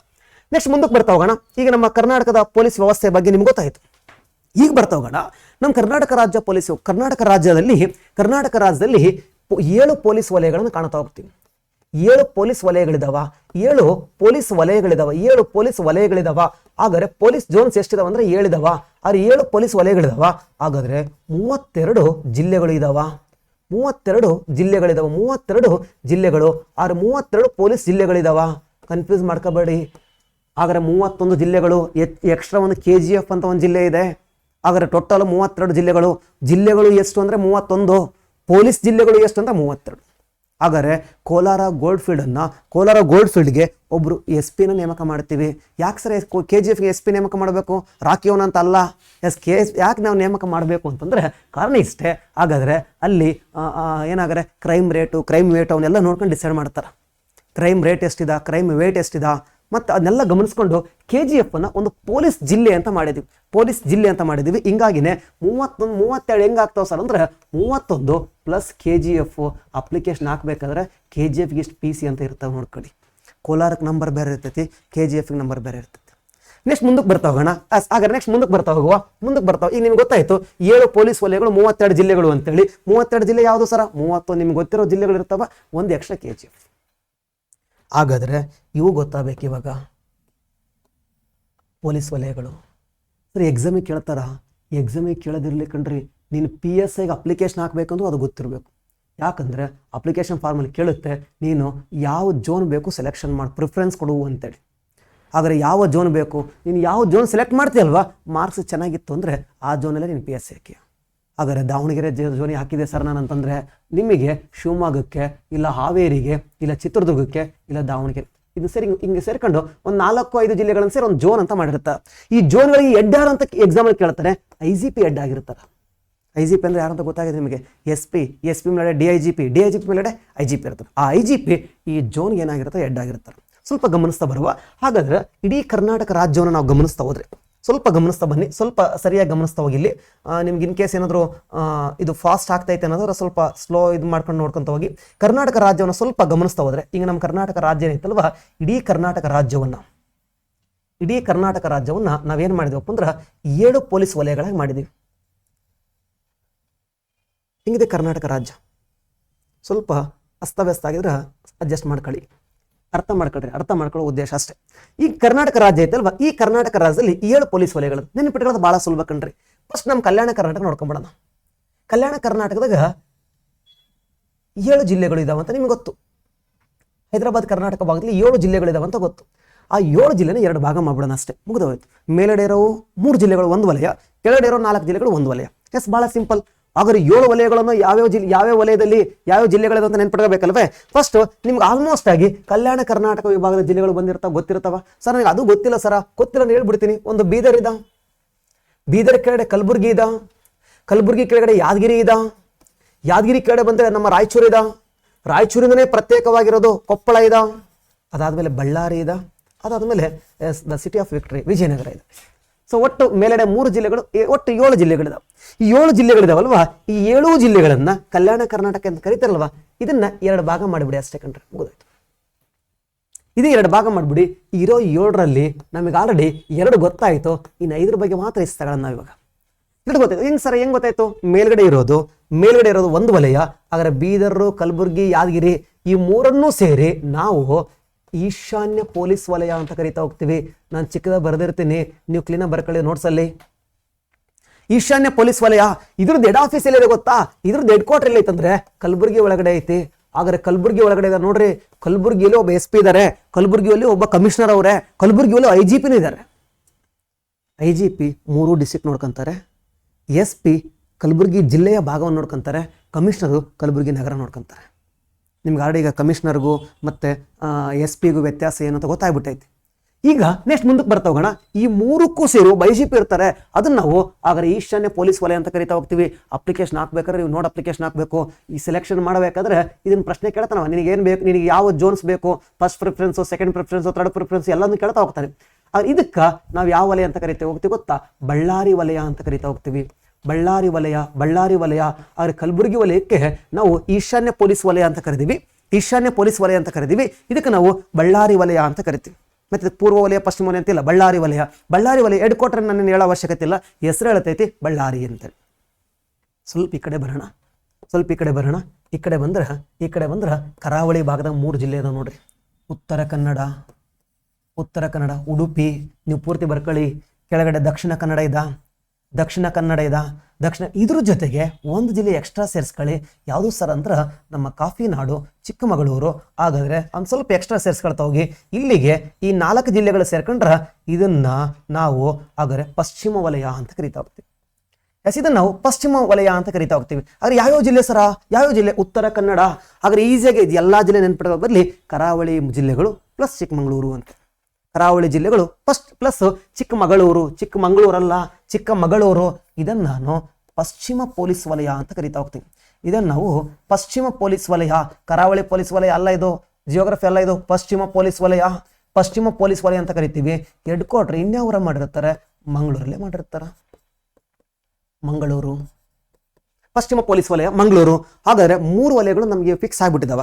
ಹೆಂಗೆ? ಹೈದರಾಬಾದ್ ಕರ್ನಾಟಕ ಬಿಡಿ ಸರ 7 ಜಿಲ್ಲೆ ಅದಾವ. ಮೇಲಿರೋ 3 ಜಿಲ್ಲೆ 1 ವಲಯ, ಕೆಳಗಿರೋ 4 ಜಿಲ್ಲೆ 1 ವಲಯ, 2 ಹೋದು, ಉಳ್ಕೊಂಡ್ರದ 5. 5ರ ಈ ಕಡೆ ಹೋಯ್ತು 3 ಕರಾವಳಿ ಜಿಲ್ಲೆಗಳು, 1 ಚಿಕ್ಕಮಗಳೂರು ಸೇರಿಸ್ಕೊಂಡ್ಬಿಟ್ರೆ ಆಗ 4 ಜಿಲ್ಲೆಗಳು ಸೇರ್ಕೊಂಡ್ಬಿಟ್ರೆ ಆಗ ಪಶ್ಚಿಮ ಪೊಲೀಸ್ ವಲಯ ಆಯ್ತು. ಇನ್ನು ಬೇಕಾದ್ರೆ 4 ಅಷ್ಟೇ ಕಣ್ರೆ, ಇನ್ನು 4 ಬೇಕಲ್ವೇ? ಹಂಗೆ ಸ್ವಲ್ಪ ಮುಂದುವರೆದು ಬಿಡೋಣ. ಈ ನಮ್ಮ ಯಾವುದು ಪಶ್ಚಿಮ ಪೊಲೀಸ್ ವಲಯ ಐತಲ್ವಾ, ಹಂಗೆ ಸ್ವಲ್ಪ ಮುಂದಕ್ಕೆ ಹೋಗ್ಬಿಟ್ರೆ ನೋಡ್ರಿ, ನೀವು ಗಡಿಗುಂಟ ಹಂಗೆ ಬಂದ್ಬಿಡ್ರಿ, ನಮ್ಮ ಕೊಡಗು ಸಿಗ್ತೈತಿ. ಕೊಡಗಿನಿಂದ ಮುಂದಕ್ಕೆ ಹೋದ್ರೆ ಮೈಸೂರು ಸಿಗ್ತೈತಿ. ಮೈಸೂರಿಂದ ಮುಂದಕ್ಕೆ ಹೋದ್ರೆ ಚಾಮರಾಜನಗರ ಸಿಗ್ತಾ ಇದ. ಮೈಸೂರು ಐತಂದ್ಮೇಲೆ ಅಲ್ಲೇ ಪಕ್ಕದಲ್ಲಿ ಮಂಡ್ಯ ಇರಲೇಬೇಕು. ಮೈಸೂರು ಮಂಡ್ಯ 2 ಅದಾವ ಅಂದಮೇಲೆ ಹಾಸನ ಐತಿ. ಈ 5 ಜಿಲ್ಲೆಗಳನ್ನ ಸೇರಿ ನಾವು 5 ಜಿಲ್ಲೆಗಳನ್ನ ಸೇರಿ ನೀವು ಬೇಕಾದ್ರೆ ಒಂದು ಲೀಸ್ಟ್ ಮಾಡ್ಕೋಬೋದು. ಹಿಂಗೆ ಬರ್ಕೊಳಕ್ಕಾಗಲ್ಲ ಸರ್ ಅಂತಂದ್ರೆ ಆಸ್ ಯುವರ್ ವಿಶ್, ನಿಮ್ಗೆ ಹೆಂಗೆ ನೆನಪಿರುತ್ತೆ ಹಂಗೆ ಮಾಡ್ಕೊಳ್ಳಿ. ಹಿಂಗೆ ಮಾಡ್ಕೊಂಡ್ರೆ ಸ್ವಲ್ಪ ಚೆನ್ನಾಗಿ ನೆನಪಿರ್ತೈತೆ ಅಂತ ನಾನು ಹೇಳ್ತೀನಿ ಅಷ್ಟೇ. ಕೊಡಗು, ಮೈಸೂರು, ಚಾಮರಾಜನಗರ, ಮಂಡ್ಯ, ಹಾಸನ. ಹಾಗಾದರೆ ಈ 5 ಜಿಲ್ಲೆಗಳನ್ನು ಸೇರಿ ನಾನು ದಕ್ಷಿಣ ಪೊಲೀಸ್ ವಲಯ ಅಂತ ಕರಿತೀವಿ. ದಕ್ಷಿಣ ಪೊಲೀಸ್ ವಲಯ ಆದರೆ ಹೆಡ್ ಆಫೀಸ್ ಎಲ್ಲಿರುತ್ತೆ ಅಂತೇಳಿ ನಿಮಗೆ ಕಾಮನ್ಗಳ ಯೋಚನೆ ಮಾಡಿರ್ತೀರ. ಮೈಸೂರಿನಾಗ ಐತಿ. ಹೆಡ್ ಆಫೀಸ್ ಎಲ್ಲಿದೆ ಅಂದ್ರೆ ಮೈಸೂರಲ್ಲಿದೆ. ಹಾಗಾದ್ರೆ ನಮಗೆ ಇವಾಗ ಇಲ್ಲೆರಡು ಗೊತ್ತಾಯ್ತು. ಈಗ ಭಾಳ ಸಿಂಪಲ್ಲು. ಹಾಗಾದ್ರೆ ಕೇಂದ್ರದ ನೆನ್ಪು ಮಾಡ್ಕೊಂಡ್ಬಿಡುವ, ಸೆಂಟ್ರಲ್ ನೆನ್ಪು ಮಾಡ್ಕೊಂಡ್ಬಿಡುವ. ಹಾಗಾದ್ರೆ ಕೇಂದ್ರದಲ್ಲ, ಜಿಯೋಗ್ರಫಿಕಲಿ ಸೆಂಟ್ರಲ್ನಾಗಿರೋದು. ಹಾಗಾದ್ರೆ ಅದನ್ನ ಸ್ವಲ್ಪ ನೋಡ್ತಾ ಹೋಗುವ. ಹಾಗಾದ್ರೆ ಯಾವಿದಾವ ಸರ? ಈ ಕಡೆ ಸರ ಬಂದ್ರೆ ನಮ್ಮ ದಾವಣಗೆರೆ ಇದೆ. ದಾವಣಗೆರೆಯಿಂದ ಮುಂದಕ್ಕೆ ಬಂದ್ರೆ ಶಿವಮೊಗ್ಗ. ದಾವಣಗೆರೆಯಿಂದ ಮೇಲ್ಗಡೆ ಹೋದ್ರೆ ಹಾವೇರಿ. ದಾವಣಗೆರೆಯಿಂದ ಕೆಳಗಡೆ ಬಂದ್ರೆ ಚಿತ್ರದುರ್ಗ. ದಾವಣಗೆರೆ ಮೇಲ್ಗಡೆ ಹೋದ್ರೆ ಹಾವೇರಿ. ದಾವಣಗೆರೆಯಿಂದ ಮುಂದಕ್ಕೆ ಬಂದ್ರೆ ಶಿವಮೊಗ್ಗ. 4 ಸೇರಿಸ್ಕೊಂಡ್ರೆ ಅದ್ರ ಏನಂತ ಕರಿತಾ ಹೋಗ್ತೀವಿ ಗೊತ್ತಾ?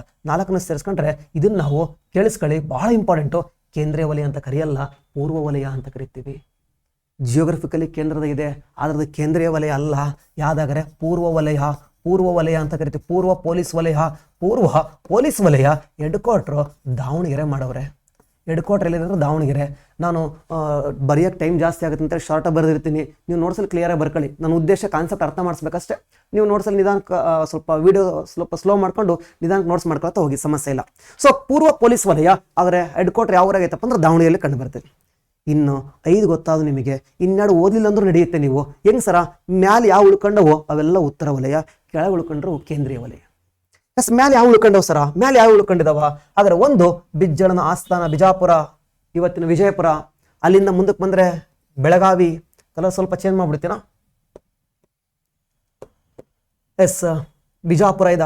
ಈ ಕಡೆ ಸೈಡ್ ಬಂದ್ರೆ ವಿಜಯಪುರ ಇದ. ಆದರೆ ಬೆಳಗಾವಿ ಇದ, ಧಾರವಾಡ ಇದ.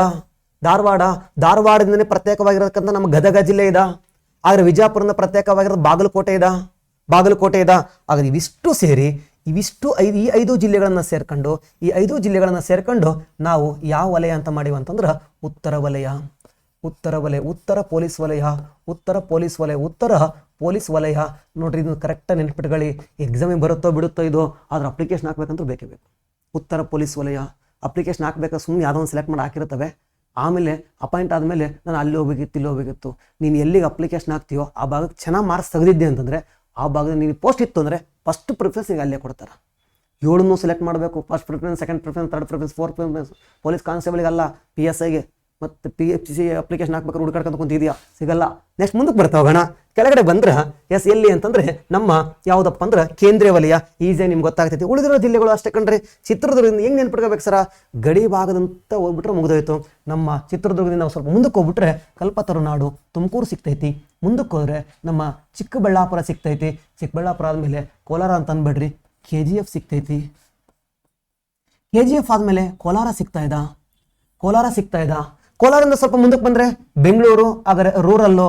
ನಾನು 6 ಅಂತ ಬರೆದಿರ್ತೀನಿ, ಅರ್ಥ ಮಾಡ್ಕೊಳ್ಳಿ. ಬೆಂಗಳೂರು ರೂರಲ್ಲು. ಅದಾದಮೇಲೆ ಬೆಂಗಳೂರು, ಆದರೆ ಬೆಂಗಳೂರು ಗ್ರಾಮಾಂತರ ಆದಮೇಲೆ ಬೆಂಗಳೂರು ಸಿಟಿ, ಬೆಂಗಳೂರು ಅರ್ಬನ್ನು.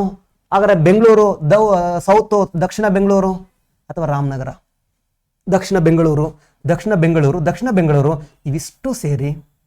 ಇದಿಷ್ಟನ್ನು ಸೇರಿ ಕೇಂದ್ರೀಯ ಪೊಲೀಸ್ ವಲಯ ಅಂತ ಕರಿತೀವಿ. ಕೇಂದ್ರೀಯ ಪೊಲೀಸ್ ವಲಯ ಅಂತ ಕರಿತಾ ಹೋಗ್ತೀವಿ. ಇವೆಲ್ಲವಕ್ಕೂ ಯಾರಾಗಿರ್ತಾರೆ ಗೊತ್ತಾ? ವಲಯದ ಮುಖ್ಯಸ್ಥರು. ವಲಯಗಳ ಮುಖ್ಯಸ್ಥರು ಯಾರಾಗಿರ್ತಾರಂದ್ರೆ, ವಲಯಗಳ ಮುಖ್ಯಸ್ಥರು ಯಾರಾಗಿರ್ತಾರೆ ಸರ್ ಅಂದ್ರೆ IGP ಆಗಿರ್ತಾರ, inspector general of police. IGP ಆಗಿರ್ತಾರ. ಸ್ವಲ್ಪ ಕೇಳಿಸ್ಕೊಂತ ಬರ್ಕೊಳ್ತಾ ಹೋಗಿ. ಸೊ ನನ್ನ ಉದ್ದೇಶ ಇದನ್ನು ಅರ್ಥ ಮಾಡಿಸೋದು ಅಷ್ಟೇ. ಅಲ್ಲೆಲ್ಲ ಸ್ವಲ್ಪ ವೀಡಿಯೋ ಸ್ಲೋ ಮಾಡಿಕೊಂಡು ಒಂದ್ಸರಿ ಆಗಲ್ಲ ಅಂದ್ರೆ 2 ಸರಿ ನೋಡಿ. ಯಾಕಂದ್ರೆ ನಾನು ಇಲ್ಲಿ ತುಂಬ ಸ್ಲೋ ಹೇಳ್ಕೊಂತ ಹೋಗ್ಬಿಟ್ರೆ ಟೈಮ್ ಜಾಸ್ತಿ ಆಗಿಬಿಡ್ತೈತೆ ಅಂತ ಅಷ್ಟೇ. ಸೊ ಕಡಿಮೆ ಟೈಮಲ್ಲಿ, ಯಾಕಂದ್ರೆ ಪರೀಕ್ಷೆ ಹತ್ರ ಇದ್ದಾವೆ, ನಿಮ್ಮ ಜಾಸ್ತಿ ಟೈಮನ್ನು ನಾನು ಕಿಲ್ ಮಾಡಬಾರ್ದು ಅಂತೇಳಿ ಕಡಿಮೆ ಟೈಮಲ್ಲಿ ನಾನು ಸ್ವಲ್ಪ ಜಾಸ್ತಿ ಹೇಳ್ಬೇಕಂತೇಳಿ ನಾನು ಚಿಕ್ಕದ ಬರೀಕತ್ತೀನಿ. ನಾನು ಪೂರ್ತಿ ನೀಟಾಗಿ ಬರ್ಕೊಂತ ಹೋದರೆ ಟೈಮ್ ವೇಸ್ಟ್ ಆಗ್ತೈತಿ. ಅದಕ್ಕೋಸ್ಕರ ಚಿಕ್ಕದ ಬರೀತಾ ಇದ್ದೀನಿ. ನೀವು ಬೇಕಾದ್ರೆ ವೀಡಿಯೋ ಸ್ವಲ್ಪ ಸ್ಲೋ ಮಾಡ್ಕೊಂಡು 2 ಸರಿ ನೋಡ್ಕೊಂಡು ಅರ್ಥ ಮಾಡ್ಕೊಳ್ತಾ ಹೋಗಿ. ಸೊ ಇದು ಕರ್ನಾಟಕದ ಪೊಲೀಸ್ ವಲಯಗಳು ಎಷ್ಟಿದಾವೆ ಅಂತ ಗೊತ್ತಾಗ್ತಾ ಹೋಯ್ತು. ಏನೇನು ತಿಳ್ಕೊಂಡಿವಿ ನಾವು ಇವತ್ತು ಏನೇನು ತಿಳ್ಕೊಂಡಿದ್ದೀವಿ, ಈ ಒಂದು ಸೆಷನಲ್ಲಿ ಏನೇನು ತಿಳ್ಕೊಂಡಿದ್ದೀವಿ ಅಂದ್ರೆ 1 ಸೆಕೆಂಡ್ ಹಂಗೆ ಸ್ವಲ್ಪ ನೋಡ್ಕೊಂಡ್ಬಿಡೋಣ. ಹಂಗೆ ಮೊದಲು ಕರ್ನಾಟಕ ಪೊಲೀಸ್ ವ್ಯವಸ್ಥೆ ಬಗ್ಗೆ ಮಾತಾಡ್ತಾ ಬಂದ್ವಿ. ಅಮೆರಿಕದಲ್ಲಿ ಕ್ರಾಂತಿ ಆಯಿತು. ಕಾರ್ನ್ವಾಲಿಸ್ ಸೋತ ತಕ್ಷಣ ಬ್ರಿಟನ್ಗೆ ಹೋದ. ಹೇಳಿದ ರಾಣಿಗೆ ನಾವು ಗಡಿ ಕಾಪಾಡ್ಕೊಳಕ್ಕೆ ನೋಡ್ಕೊಂಡ್ವಿ, ಆದರೆ ಒಳಗಡೆ ಕಾಪಾಡ್ಕೊಳಕ್ಕೆ ನೋಡ್ಕೊಂಡಿಲ್ಲ. ಆಗ ಹಂಗಾರೆ ಮತ್ತೆ ತಿದ್ದುಪಡಿ ಮಾಡ್ಕೋಬೇಕಲ್ವೇ, ಅದಕ್ಕೆ ಅವನು ಪೊಲೀಸ್ ವ್ಯವಸ್ಥೆನ ತಗೊಂಡು ಬಂದ. ಅವ್ನು ಹೇಳಿದ ಒಳಗಡೆ ನಾವು ಏನಾರು ಮಾಡಬೇಕಿತ್ತು, ಪೊಲೀಸ್ ವ್ಯವಸ್ಥೆ ಅಂತ ಮಾಡಬೇಕಿತ್ತು ಅಂದ. ಆಗ ರಾಣಿಗೆ ಅನ್ನಿಸ್ತು, ಹೋಗಿ ಇಂಡಿಯಾದಲ್ಲಿ ಏನು ಮಾಡ್ತೀವಿ ಮಾಡು ಅಂತ ಕಳಿಸಿದ್ರು. ಇಂಡಿಯಾಕ್ಕೆ ಬಂದ ಬಂಗಾಳಕ್ಕೆ ಬಂದ ತಕ್ಷಣ ಪೊಲೀಸ್ ವ್ಯವಸ್ಥೆ ಇಂಟ್ರೊಡ್ಯೂಸ್ ಮಾಡಿದ್ದ. ಎಸ್, ಅದನ್ನು ನೋಡ್ಕೊಂಡು ನಾವು ತಗೊಂಡು ಬಂದ್ವಿ ಕರ್ನಾಟಕದಲ್ಲೂ. ಹಾಗಾದ್ರೆ ಏನಂತೇಳಿ, ಕಂದಾಚಾರ ಅಂತೇಳಿ. ಇದು ಕಂದಾಯ ಇಲಾಖೆ ಅಲ್ಲ, ಪೊಲೀಸ್ ಇಲಾಖೆ. ಹಾಗಾದರೆ ಕಂದಾಚಾರ ಅದಾದಮೇಲೆ ಇಂಡಿಯನ್ ಕಾನ್ಸ್ಟಿಟ್ಯೂಷನ್ ಬಂತು. ಇಂಡಿಯನ್ ಕಾನ್ಸ್ಟಿಟ್ಯೂಷನಲ್ಲಿ ಪೊಲೀಸ್ ವ್ಯವಸ್ಥೆ ಅಂತ ಇಲ್ಲ, ಏನಂತ ಇದೆ, ಆಂತರಿಕ ಭದ್ರತೆ ಅಂತ ಇದೆ. ಯಾವ ಲಿಸ್ಟು? State list. ಆದರೆ ಎಕ್ಸೆಪ್ಟ್ ಯಾವುದನ್ನು ಡೆಲ್ಲಿಯನ್ನು ಹೊರತುಪಡಿಸಿ. ಆದರೆ ಕಾರಾಗೃಹ ಇಲಾಖೆ ಅದು ಸ್ಟೇಟ್ ಲಿಸ್ಟೇ, ಸ್ಥಳೀಯ ಸರ್ಕಾರ ಸ್ಟೇಟ್ ಲಿಸ್ಟೇ. ಹಾಗಾದರೆ ಪೊಲೀಸ್ ಆಂತರಿಕ ಭದ್ರತೆ ಸ್ಟೇಟ್ ಲಿಸ್ಟೇ. ಹಾಗಾದರೆ ಈ ಆಂತರಿಕ ಭದ್ರತೆ ಕಾಪಾಡೋಕ್ಕೆ ಒಂದು ವ್ಯವಸ್ಥೆ ಬೇಕಾಯಿತು, ಅದು ಪೊಲೀಸ್ ವ್ಯವಸ್ಥೆ. ಹಾಗಾದರೆ ಈ ಪೊಲೀಸ್ ವ್ಯವಸ್ಥೆ ಐತಲ್ವಾ, ಇದಕ್ಕೆ ನಮ್ಮ ರಾಜ್ಯ ಮಾಡ್ಕೋಬೇಕಲ್ಲ, ಅದಕ್ಕೆ ಒಂದು ರಾಜ್ಯ ಕಾಯ್ದೆ ಮಾಡ್ಕೊಳ್ತು. 63 ಕಾಯ್ದೆ ಮಾಡ್ಕೊಂಡೈತಿ, 65 ಜಾರಿ ಮಾಡಿತು. ಏಪ್ರಿಲ್ 2 ಜಾರಿ ಮಾಡಿತು. ಅದಕ್ಕೆ ಪೊಲೀಸ್ ಧ್ವಜ ದಿನ. ಹಾರ್ಟ್ ಸ್ಟ್ರಿಂಗ್ ಮೇಲೆ ಅಟ್ಯಾಕ್ ಮಾಡಿದರು ಅಕ್ಟೋಬರ್ 21. ಹಾಗಾದರೆ ಅಟ್ಯಾಕ್ ಮಾಡಿದಕ್ಕೆ ನಮ್ಮ ಸೈನಿಕರು ಹುತಾತ್ಮರಾಗ್ತಾರೆ. ಸತ್ತೋದ್ರು ಅನ್ನೋದು ಬೇಡ, ಇದು ಹುತಾತ್ಮರಾಗ್ತಾರೆ. ಹಾಗಾದರೆ ಅದನ್ನು ಪೊಲೀಸ್ ಹುತಾತ್ಮರ ದಿನ, ಅವ್ರನ್ನ ಸ್ಮರಣೆ ಮಾಡಿಸ್ಬೇಕು. ನೆಕ್ಸ್ಟ್ 6 ಪೊಲೀಸ್ ಕಮಿಷನರ್ ನಗರ ಇದಾವೆ. ಹಂಗಂದ್ರೆ ಏನು ಅಂತ ನಾವು ಇಲ್ಲಿ ಅರ್ಥ ಮಾಡ್ಕೊಂಡಿದ್ದೀವಿ. ಆ 6 ಕಮಿಷನರ್ ನಗರ ಯಾವುದು, ಯಾವ್ಯಾವ ನಗರದಲ್ಲಿ ಯಾರ್ಯಾರು, ಹಾಗಾದರೆ ಯಾವ್ಯಾವ ಹಂತದವರು ಕಮಿಷನರ್ ಇರ್ತಾರೆ, ಯಾವ ರ್ಯಾಂಕ್ನವ್ರು ಇರ್ತಾರೆ. ಅಂಡಾಗೆ ನೆಕ್ಸ್ಟ್ ಮುಂದಕ್ಕೆ ಬರೋದಾದರೆ ಎಸ್, ಹೆಂಗಿದೆ ಪೊಲೀಸ್ ವ್ಯವಸ್ಥೆ, ಈ ವ್ಯವಸ್ಥೆ ಹೆಂಗಿದೆ, PC and HC and ASI and ಹಾಗೆ ಇನ್ನೊಂದಾದ್ರೆ PSI. ಆದರೆ ನೇರ ನೇಮಕಾತಿ ಯಾರು ಗೊತ್ತಾ, ಪೊಲೀಸ್ ಕಾನ್ಸ್ಟೇಬಲ್ PSI, ಉಳಿದಿರೋವೆಲ್ಲ ಪ್ರಮೋಷನ್ ಕಂಡ್ರಿ. ಹಾಗಾದ್ರೆ ಹೆಡ್ ಕಾನ್ಸ್ಟೇಬಲ್ ASI ಮತ್ತು CPL ಹೆಡ್ ಕಾನ್ಸ್ಟೇಬಲ್ ಆಗ್ತೈತಿ. ಹಾಗಾದ್ರೆ ನೆಕ್ಸ್ಟ್ ಹಂಗೆ ಸ್ವಲ್ಪ ಮುಂದಕ್ಕೆ ಬರ್ತಾ ಹೋಗುವ. ಇಲ್ಲಿಂದ ಸ್ವಲ್ಪ ಚೆನ್ನಾಗಿ ಓದ್ಕೋಬೇಕು. CPI ಮೇಲೆ ಯಾರು ಇರ್ತಾರೆ, ಕಮಿಷನರ್ ಆದರೆ assistant commissioner of police, deputy commissioner of police, commissioner of police. Non commissioner ಆದರೆ DYSP, SP, deputy inspector general of police, inspector general of police. ಅದರ additional directorate general of police ಮೇಲೆ directorate general of police, DGP ಅಥವಾ DG and IG. ಒಂದು ರಾಜ್ಯದ ಉನ್ನತ police ಅಧಿಕಾರಿ DG and IG. ದೇಶದ ಉನ್ನತ IPS ಅಧಿಕಾರಿ IB ನಿರ್ದೇಶಕರು ತಪನ್ ಕುಮಾರ್ ದೇಕ ಅಂತ ಇರ್ಬೇಕು. ಇವಾಗ ನೀವು ವಿಡಿಯೋ ನೋಡ್ತಾ ಇರ್ಬೇಕಾದ್ರೆ ಚೇಂಜ್ ಆಗಿದ್ರೆ ಚೇಂಜ್ ಮಾಡ್ಕೋಬೇಕಾಗತ್ತಾ. ತಪನ್ ಕುಮಾರ್ ದೇಕ ಒಂದು ದೇಶದ ಉನ್ನತ IPS ಅಧಿಕಾರಿ ಯಾರು ಅಂದ್ರೆ ಹಾಗಾದ್ರೆ ಈ ಇಂಟೆಲಿಜೆನ್ಸ್ ಬ್ಯೂರೋದ ಮಹಾನಿರ್ದೇಶಕರು. ಹಾಗಾದ್ರೆ ಈ ಪ್ರಸ್ತುತ ತಪನ್ ಕುಮಾರ್ ದೇಕ ಅಂತವ್ರೆ. ಹಾಗಾದ್ರೆ ನಮ್ಮಲ್ಲಿ 2 ಗುಪ್ತಚರ ಇಲಾಖೆಗಳಿದಾವೆ, ಒಂದು IB ಇನ್ನೊಂದು ರಾ ಅಂತೇಳಿ. ಸೊ ನಮ್ಮ ದೇಶದ ಹೊರಗಡೆ ಹೋಗಿ ತನಿಖೆ ಮಾಡೋದು ಅದಕ್ಕೆ ರಾ ಅಂತ ಕರಿತಾ ಹೋಗ್ತೀವಿ, ರಿಸರ್ಚ್ ಅನಾಲಿಸಿಸ್ ವಿಂಗ್ ಅಂತೇಳಿ. ಹಾಗಾದ್ರೆ ನಮ್ಮ ದೇಶದ ಒಳಗಡೆ ಇದ್ರೆ ಅದನ್ನ ನಾವು ಏನಂತ ಕರಿತಾ ಹೋಗ್ತೀವಿ, ಇಂಟೆಲಿಜೆನ್ಸ್ ಬ್ಯೂರೋ, ಅವರ ಆಂತರಿಕ ಗುಪ್ತಚರ ವಿಭಾಗ ಅಂತ ಕರಿತಾ ಹೋಗ್ತೀವಿ. ಆ IB ನಿರ್ದೇಶಕರು ಇದ್ದಾರಲ್ವಾ, ಅವರು ದೇಶದ ಉನ್ನತ IPS ಅಧಿಕಾರಿ, ಇವರು ರಾಜ್ಯದ ಉನ್ನತ IPS ಅಧಿಕಾರಿ. ರಾಜ್ಯದ ಉನ್ನತ IS ಅಧಿಕಾರಿ ಚೀಫ್ ಸೆಕ್ರೆಟರಿ, ದೇಶದ ಉನ್ನತ IS ಅಧಿಕಾರಿ ಕ್ಯಾಬಿನೆಟ್ ಸೆಕ್ರೆಟರಿ. ಇಬ್ರು CSA, ಅವ್ರ ಕ್ಯಾಬಿನೆಟ್ ಸೆಕ್ರೆಟರಿ, ಇವರು ಚೀಫ್ ಸೆಕ್ರೆಟರಿ, ಮುಖ್ಯ ಕಾರ್ಯದರ್ಶಿಗಳು ಅಂತ ಕರಿತಾ ಹೋಗ್ತೀವಿ. ಅವರನ್ನ ಸಚಿವ ಸಂಪುಟ ಕಾರ್ಯದರ್ಶಿಗಳು ಅಂತ ಕರಿತಾ ಹೋಗ್ತೀವಿ. ಈ ಕರ್ನಾಟಕದಲ್ಲಿ ಶಾಲಿನಿ ರಜನೀಶ್ ಮೇಡಮ್ ಅಂತ ಇದ್ದಾರೆ. ಸೊ ವಿಡಿಯೋ ನೋಡ್ಬೇಕಾದ್ರೆ ಚೇಂಜ್ ಆಗಿದ್ರೆ ನೀವು ಚೇಂಜ್ ಮಾಡ್ಕೋಬೇಕಾಗ್ತೈತಿ. ಸೊ